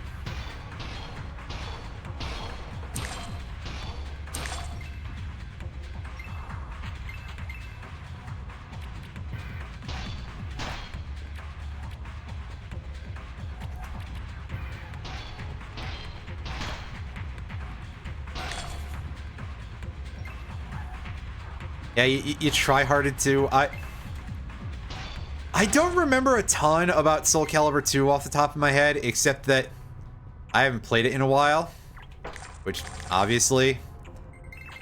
And 2, if I recall correctly, Necron or whatever his name was super overpowered. No, his name was Necrod, pardon me, not Necron. What the hell am I? Necron? My brain no work good. Anywho.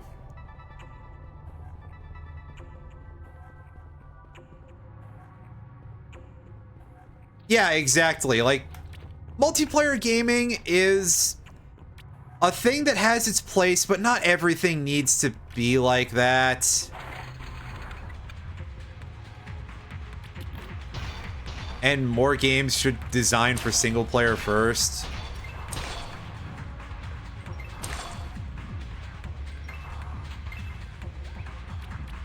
Again, this is a big thing that I like about Sega's MMOs, is that while it's a lot harder now to just ignore other players in stuff like PSO2 New Genesis. I mean, truth be told, the problem there is more that you're playing PSO2 New Genesis before any other players being factored in. But they were perfectly playable single-player experiences, at least back in the day.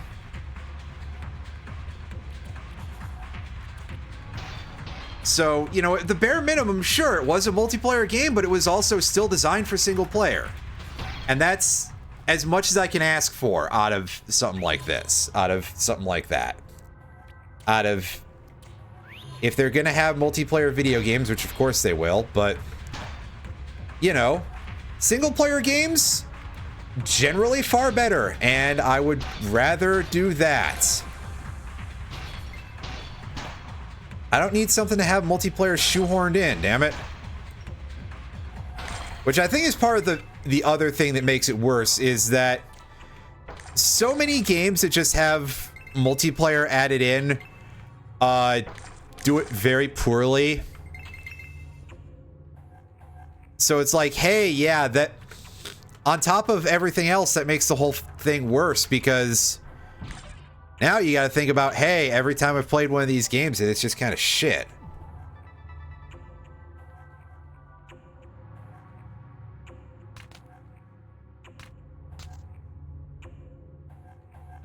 Anyway, I'm putting glasses on my bird because it looks funny.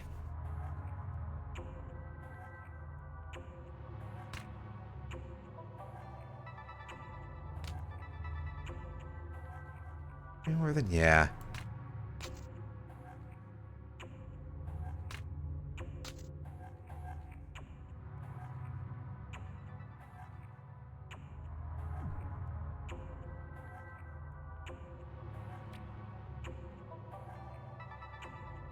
This bird is pretty good. This is a good bird. Oh, yeah, let me remember to spend my points.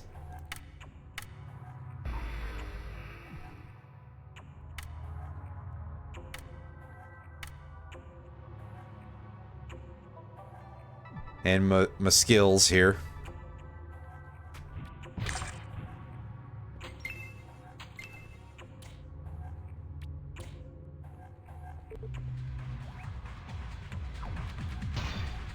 Ah, yes, it's the goofy slimes, but they're blue.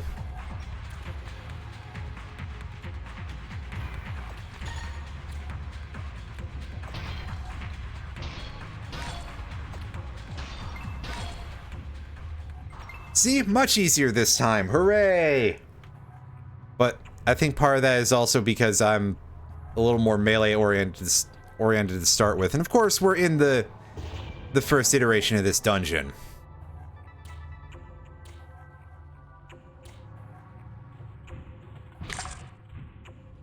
So it probably should be less hard or something. Interact with the big glowy thing. Is that where we can get our mission progress?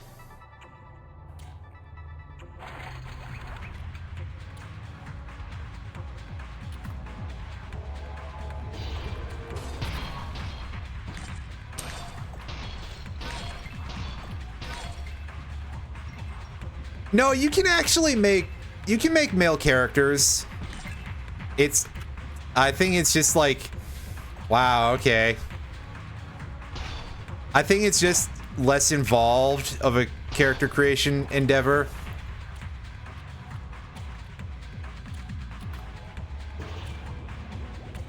Also, you say that, and to be fair, it is kind of like very specifically like, hey, yeah, these characters are male and female. Which is still quite normative. I mean, I guess you can only ask for so much. You know, the world is still catching up on a lot of that shit, right? I'll say this, God, I keep bringing up fucking Phantasy Star. I'm sorry. A thing that I do like is that, at least as of the most recent version of PSO2, New Genesis, they refer to the character genders as Type 1 and Type 2. Like, it's still very obviously like a very normative male or female design, but they don't call them that. And all considered, especially for Sega, there's something quite forward thinking about that. And also considering that, like, once Phantasy Star started to become more MMO oriented, especially in the post PSO1 era, it was definitely like an extremely heteronormative feeling kind of experience. So it's good to see that they're kind of doing that, and also the fact that they did sort of take the, I guess technically it's a lazy route thing, but like there is a little bit of your character is a real character and there's slight bit of romancy dialogue, but it doesn't change depending on your character's gender. So like, hey, they made one bisexual girl, and I know that that's like, hey, yeah, that's the laziest. You couldn't do it for a boy too, but listen, compared to what I would expect, I will accept that. I will be not very complaining about it. I'll make fun of it, but also, I mean, I'll make fun of this series quite a bit because I don't think the newer games are as good as the thing that I played on the fucking GameCube, dude.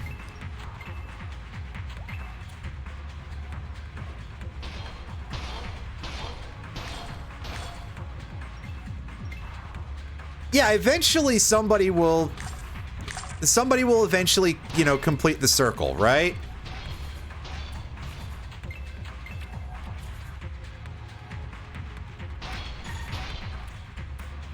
Eventually, men will be able to express their feelings in digital form as well.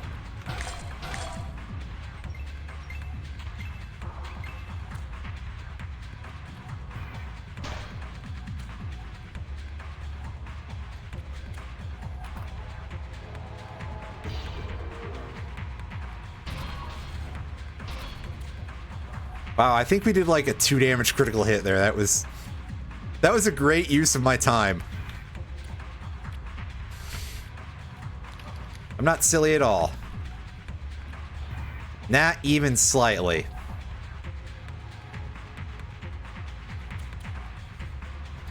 Except for all the times when I absolutely am.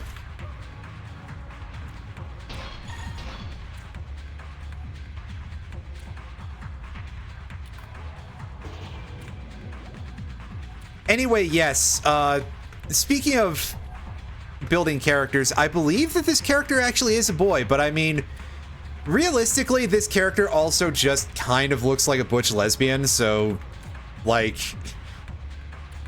And also, I know what game this is. There's...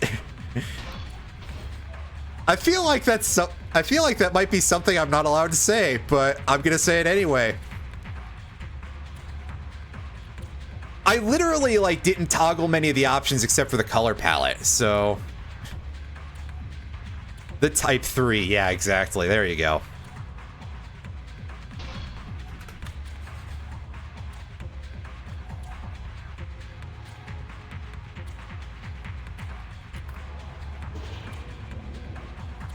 The Ashiok gender, wait.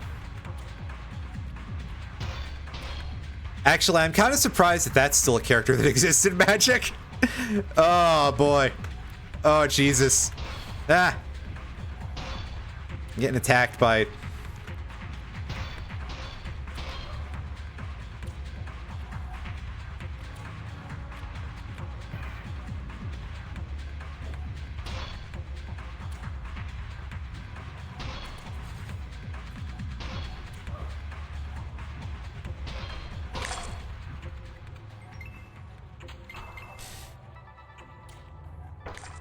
thing. Yay, yay. I believe that we're actually done here, so we can just go and leave. And I can be like, wow, the dungeon didn't feed me enough of one of the enemy types. How monstrously silly. Hopefully it's nighttime when I get out there. I don't think 1 PM counts. No, definitely not. That's far too early to be nighttime. But I can fight these blobs for their absolute pittance of experience.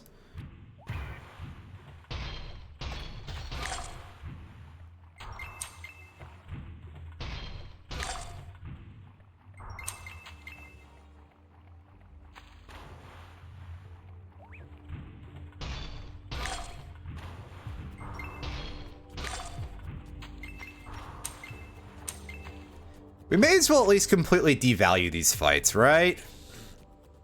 That's definitely a good use of our time and not at all a waste. Why are you guys acting like I'm being stupid here?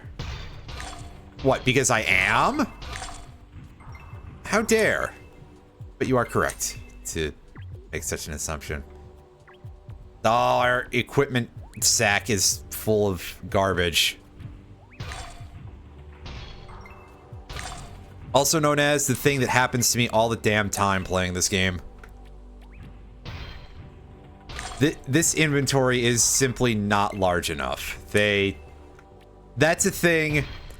If anything, I would, you know, out of all the things, I would really love to see that the most as the improvement in future patches is at least double the inventory size. Because right now, what you get is quite simply not enough.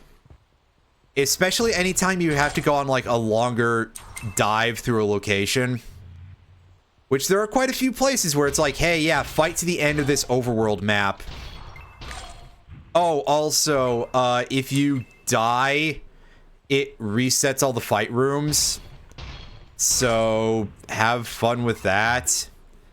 Actually, I don't think it does, but it's definitely still a thing that you have to go through quite a lot of stuff, and your bag will get massively overstuffed as a consequence. And if you try to leave the area, then everything absolutely will respawn, and you'll just have to go over it again.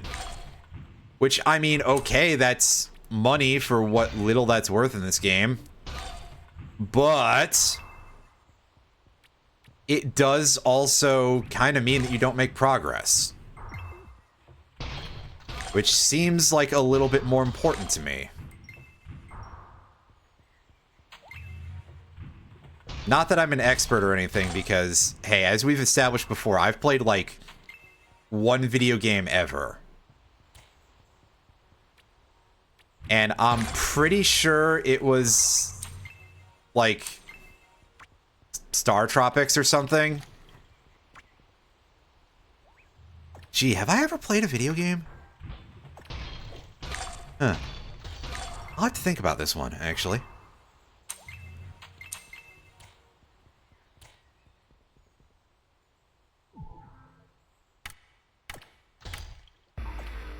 Oh, you jerkus. I was spending experience points that I got out of killing all of your brethren. Now that I phrase it like that, maybe that's completely fair. Never mind. Disregard everything I just said. No, I mean all of it. Please, stop thinking about it, or something.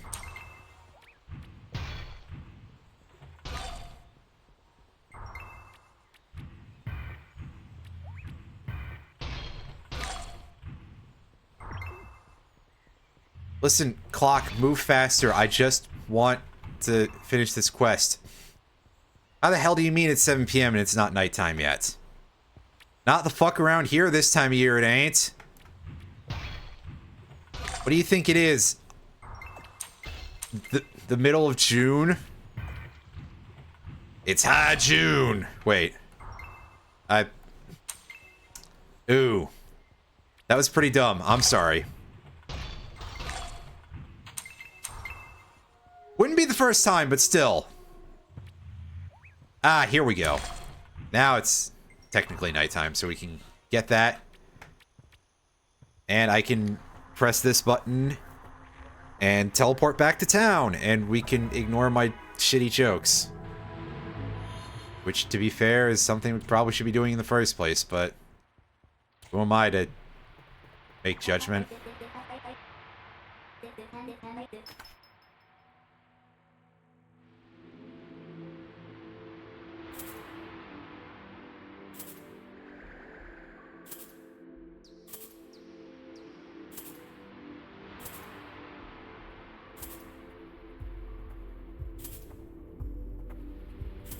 Sell all this stuff. I mean, I guess I can have a sword if I want to. But I think I would actually just rather have a different hammer. Like, surely that's a thing I can get, is a different hammer, right? Come on. No, it's just the same wooden hammer. Boo! Ah, well. I'll put the sword in my alternate slot there. I can't equip this kit. Ooh, okay. So all this stuff is shared between the entire account. That's helpful. I didn't realize that because it's my only time making an alt yet. Hey, you. I've got some things to hand in. And this. Plus we get a cape. Hooray. I think we got some other stuff, but mostly I just saw the cape.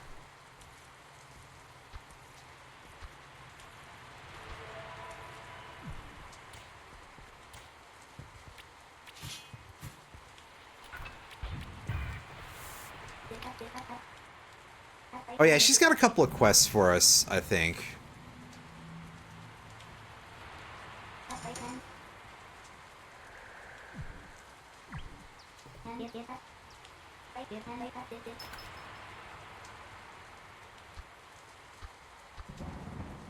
Oh yeah, that's fine.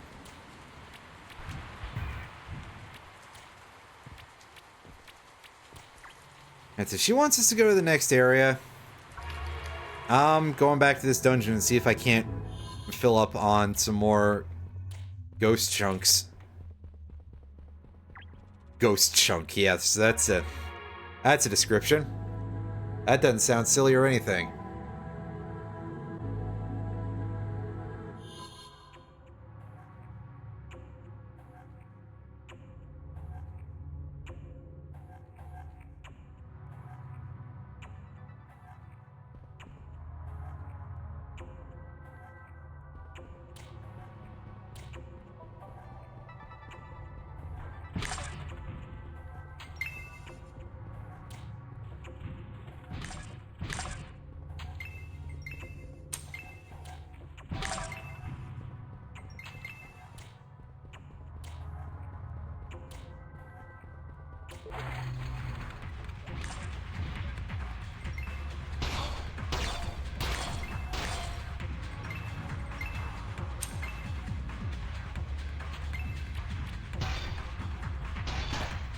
These to deal with.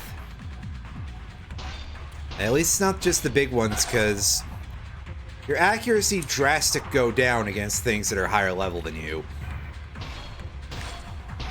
Samojo. Wait. What? The numbers don't lie. You get the joke. Everybody gets what I'm doing with that. Come on.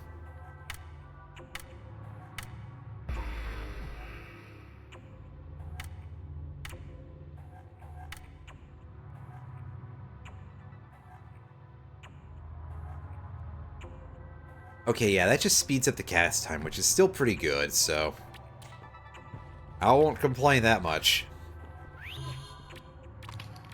I don't really know what else I would have expected either, but hey.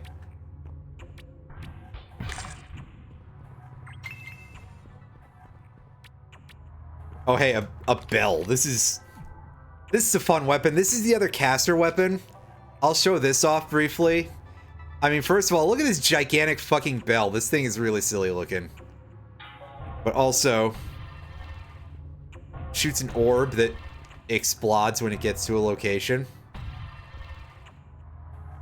Also, if you swing it when you're in the air, you get knocked back like a fucking mile. It's pretty great. I enjoy that immensely. That's a very good design choice. You know, the game may be jank, but the design decisions for a lot of this are pretty solid. And I enjoy the sort of low poly aesthetic just as a thing. I'm glad to see more games that are like leaning on these sort of old styles of visuals. Perhaps it's because I'm old and I have nostalgia. But another thing that I have nostalgia for is actually owning things. So like, I don't know, maybe I am just out of touch with the kids.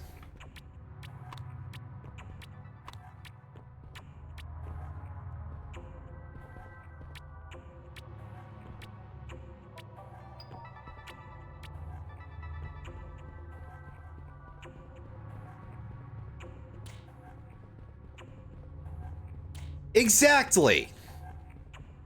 Just imagine that ourselves. Wait. If you're gonna spend that much time on the look of a game, at least instead devote it more towards like interesting character design.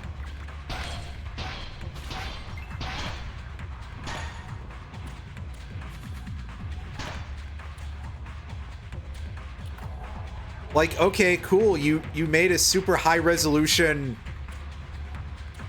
ultra 8K hyper HD thing, but why can you not design anything more creative than a Rob Liefeld reject, right? I mean, yes, obviously I would want the game to fucking work first. I'd say, but we're going to assume that it does, but also we can't really assume that, can we? Because how many games ship just not working, right? It's kind of sad.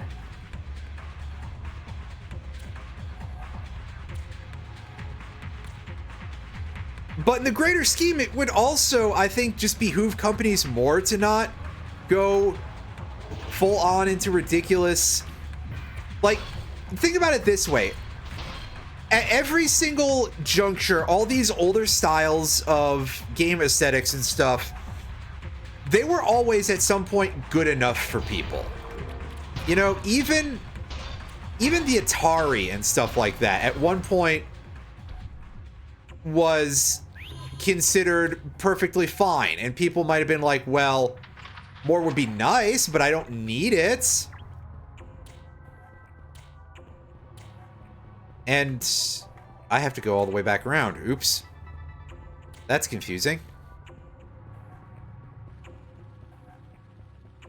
And the point here is that, like, hey, yeah, we can just do stuff that's like this low poly style and, you know, old 16-bit, 32-bit era pixel art, as long as you have ideas that are actually good.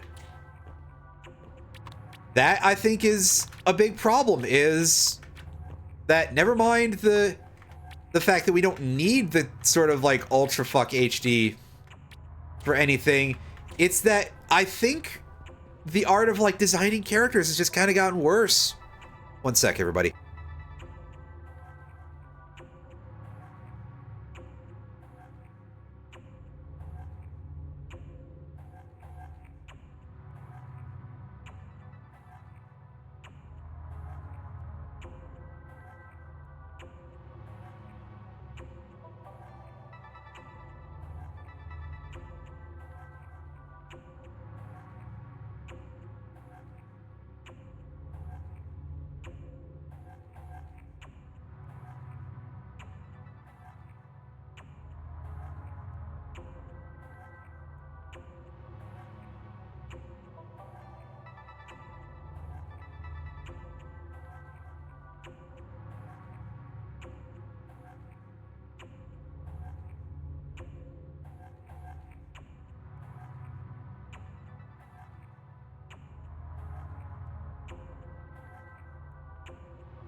Anyway, the follow-on to this is that if this kind of graphic is nice enough, you know, if this is good enough for anyone, wouldn't it behoove companies more to like invest in stuff like this, or, you know, PS2 grade graphics at best, or anything like that? Again, assuming they have actual ideas, because games are so goddamn expensive to produce now, and all these companies just want to make money. Wouldn't it make sense to reduce your costs to relatively increase your output if it doesn't actually affect sales? And if you have to burn all that money, put it to use with advertising? You know, I think that's the other part, is that there's also a lot of good games out there that people just don't hear about these days. Because, hey, who could have imagined the corporations suck at this? But I digress.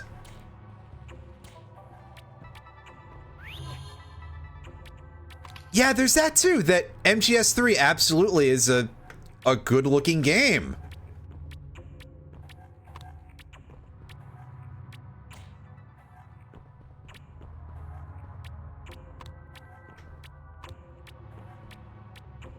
You know, you can do a lot of stuff within those limitations. Limitations breed creativity and all that, but also, again, publishers don't really care about creativity. They just want to make infinite money. And unfortunately, I think we've kind of seen maybe that having ideas is hard.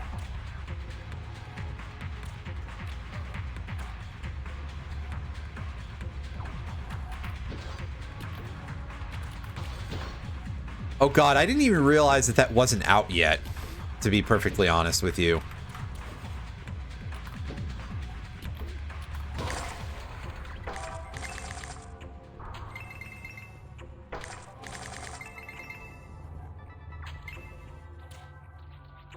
But that's because I don't pay a whole lot of attention to video game news anymore. Because, like, what do I have to look forward to in the world of video gaming? Like, is anybody gonna have actual ideas ever again? I ordered that Yu-Gi-Oh! Old Days collection. I'm pretty sure I've said that before.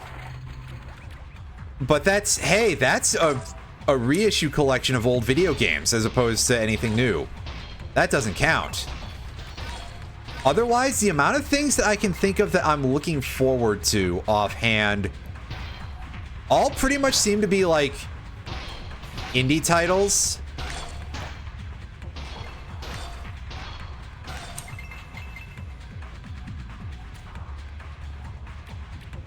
I can't imagine that there's like a whole lot of games coming from any of the real companies that I'm all that curious about anymore. Like, unless FromSoft decides to actually realize what their strengths are and start making more Armored Core games, why would I care about console games, right? This Star Tropics 3 isn't real. Oh, yeah, it's true, but Nintendo has never had a good idea, so, like, what do you expect? Of course it's not gonna happen. They called it the Switch 2, for fuck's sakes, dude. Actually, that's fine.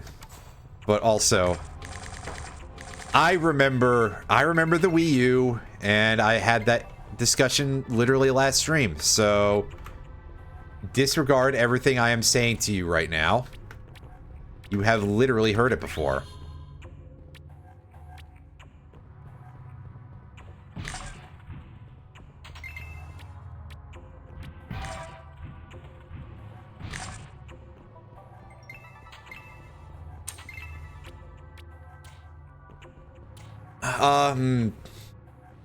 I'm not really that interested in FF16, for example.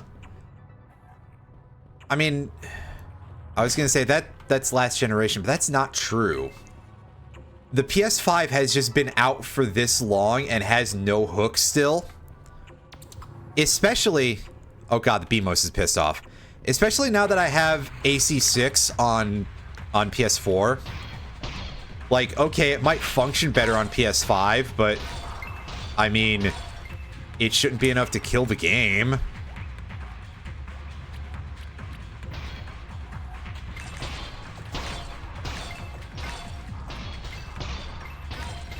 And if it is, then one day I'll just remember to buy it on Steam.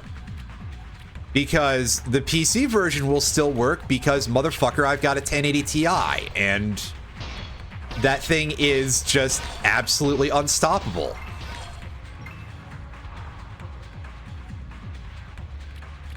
I've heard some people say like, oh yeah, the new graphics cards will finally be able to outdo it, but I do not care, dude. You guys seem to have missed the part where it's like, hey, graphics are purely ancillary, and also this shit is too expensive. It shouldn't be a requirement to spend hundreds, if not thousands of dollars on a hardware upgrade to play a game on your computer, you know? That's one of the other parts of the, like, you know, hyper-res graphics don't really you know, don't seem like a thing that matters to me. Because, yeah, no, I shouldn't have to... You shouldn't have to make a fucking rent payment to be able to play Cyberpunk or whatever. Or good games, for that matter.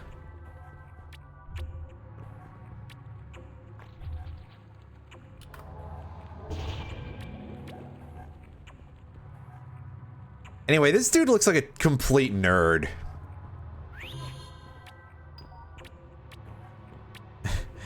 I just had a good shot of the face, and I was just like, wow, what an absolute dork of a creature I've made by accident.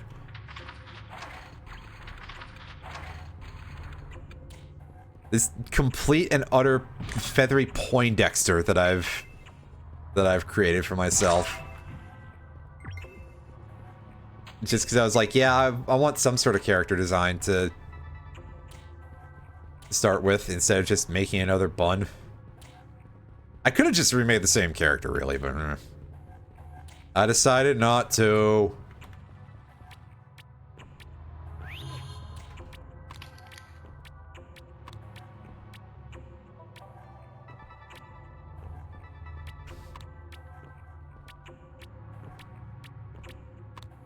Yeah, Nintendo will have to come up with something extremely interesting for me to care about the Switch 2.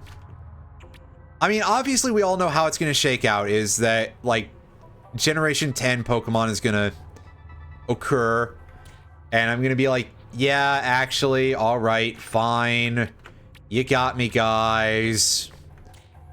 And that'll be when I finally plunk down for a Switch 2 and probably get rid of my old one. But aside from like that, and even then, I think there is probably a fairly real chance that Gen 10 Pokemon might not be enough of an offering, because hey, I played like 5 minutes of those Gen 9 DLCs. And that was like 6 minutes too many because they were fuck awful.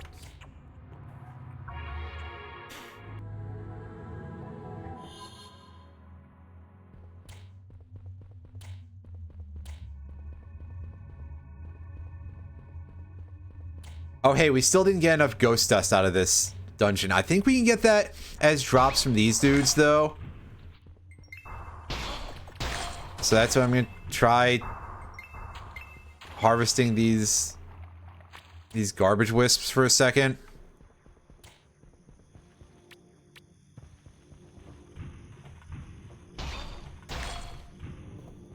To be able to get another quest done. Perhaps not. I mean, if it is, the drop rates kind of suck. You guys will definitely give up plenty of rocks, though. Oh, hey, there we go.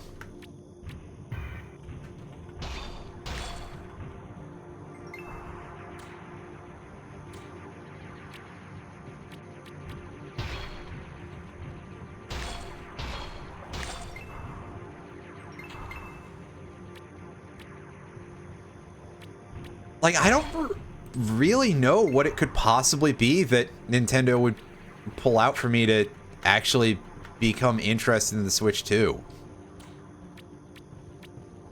Granted, I'm also, like, not that invested in Nintendo's major franchises. And I mean, I think that on top of that, the open world direction for Zelda is really not my bag. Because, hey, open world games aren't actually that good. And I'm not that big of a Zelda fan to begin with, so, like... Ugh. That's not gonna move a unit for me.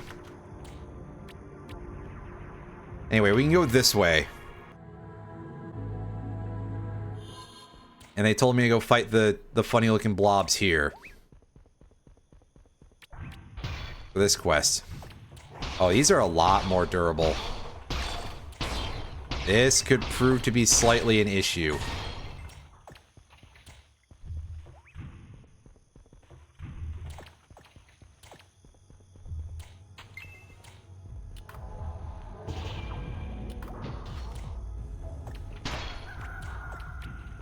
If I just chuck more rocks, it might work out. But also, these guys have a lot of HP. I'd forgotten that these were actually, like, that durable of enemies.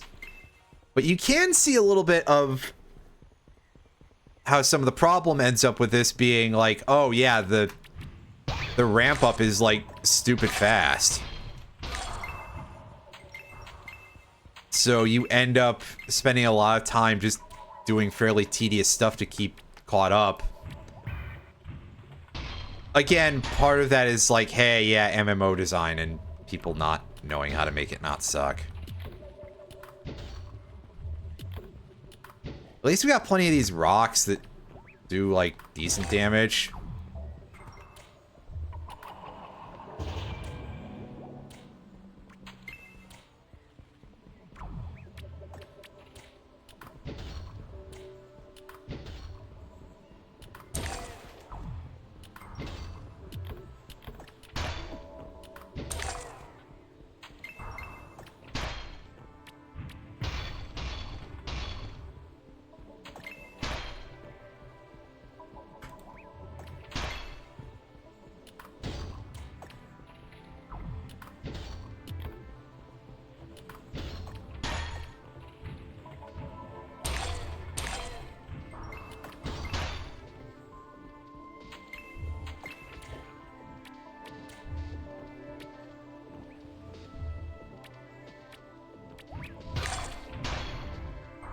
Aw, dang it. I didn't realize that thing was catching up to me so much. Well, it happens. There's a knot in my hair. Hang on a second. It's alright. It would probably be a good idea for me to dump my inventory.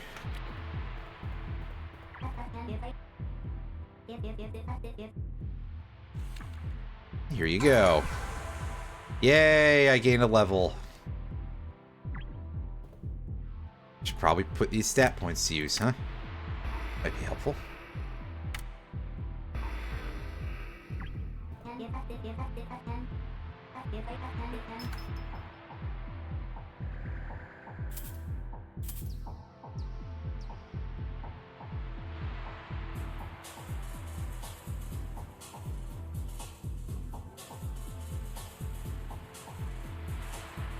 Oh, that has a dexterity damage buff. That's pretty good.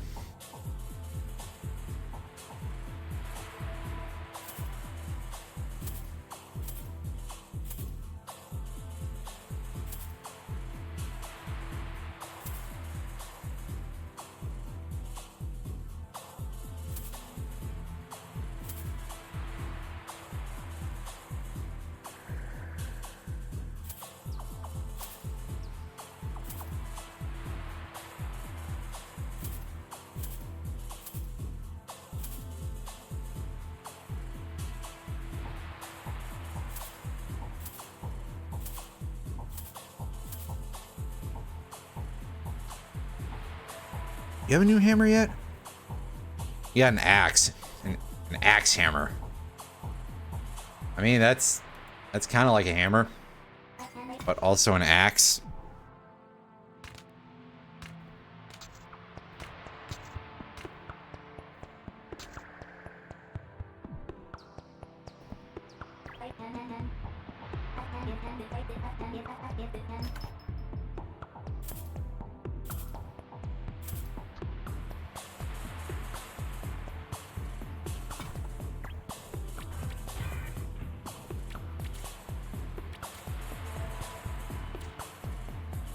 Anyhow, let's go back out to that map and see if we can do a little better this time. Now that we have slightly improved gear, it should technically be slightly easier. It probably won't, but let's find out anyway.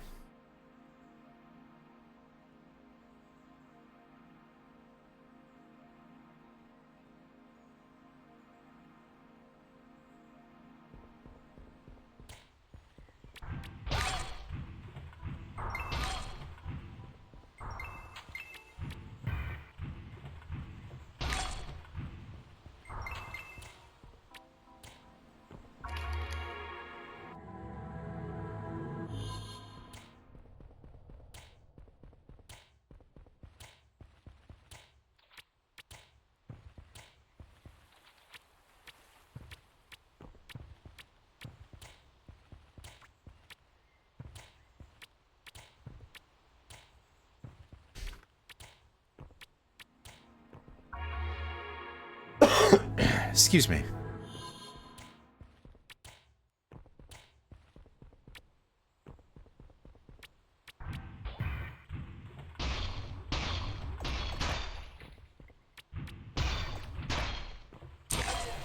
Oh yeah, these take a hell of a lot more damage now that I have my my big metal hammer here. In fact, why don't we go and take a look over at this location?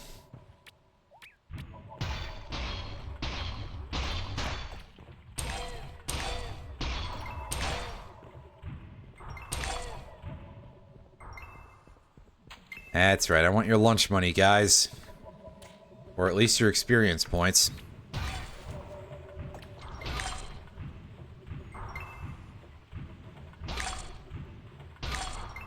Speaking of which, these guys aren't even worth experience points anymore. That's a pity, but I suppose it had to happen eventually, because the experience yields do scale down as you level up. Because, hey, that's another way that designers of these kinds of games can pad the experience out, right? As if it needs that.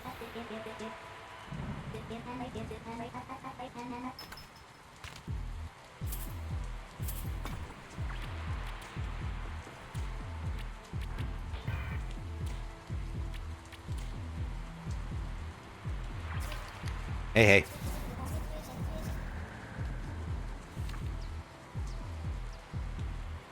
Complete quest. Yay. I think we can take on one more. This one is for a boss fight.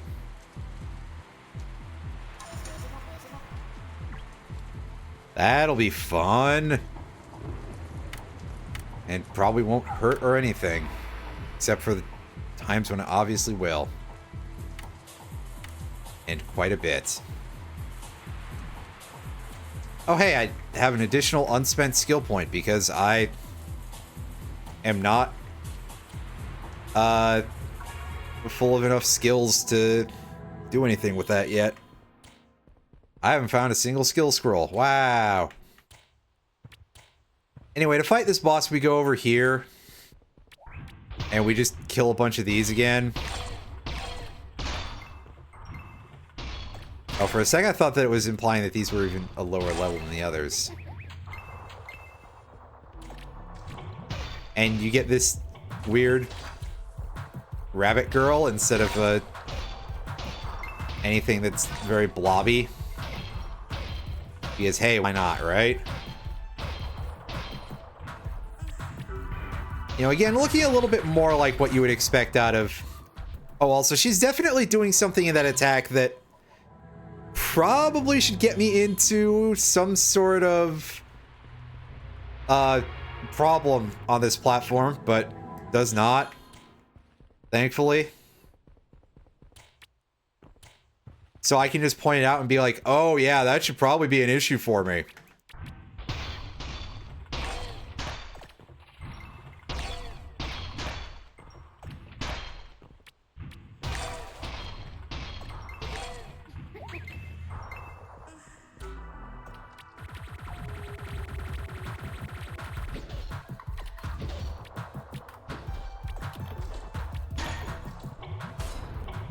Oh, heck. I got hit by the same attack twice. Ah, yes, that's how we usually get things done around here, apparently. Poorly.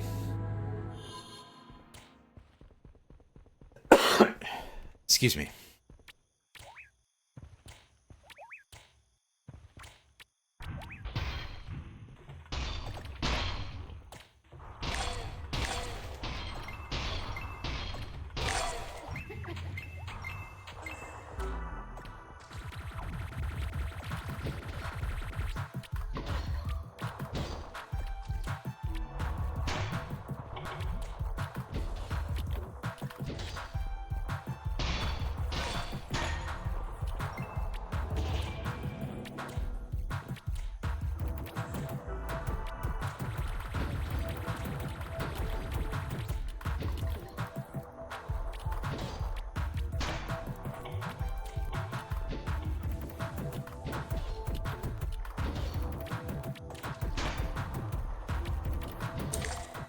Just circle strafe, throw rocks.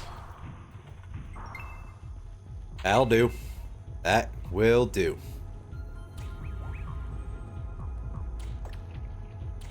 And the blue blobs respawn over there pretty quickly, so you can actually refight that boss again in very short order if you wish. Or you can just get juggled like I did and feel incredibly silly. We should probably get out of here. It's better that than just getting horribly moited.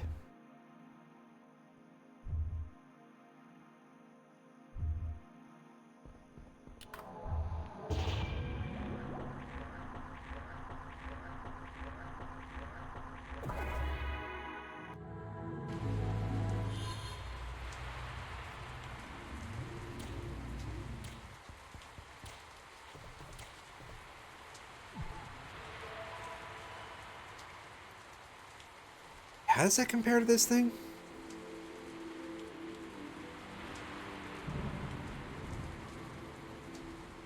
I think this is actually worse, yeah.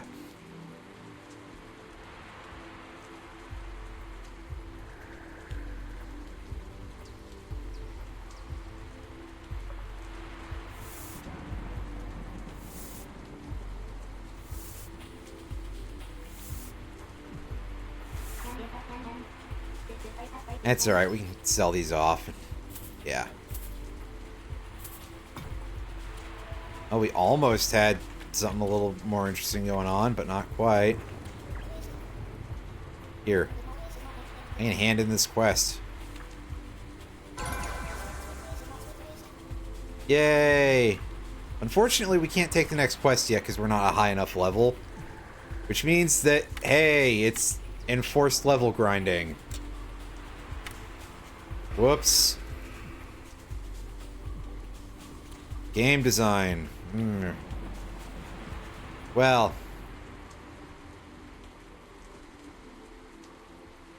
I don't know how upset I can possibly be. The rest of it's fine, so.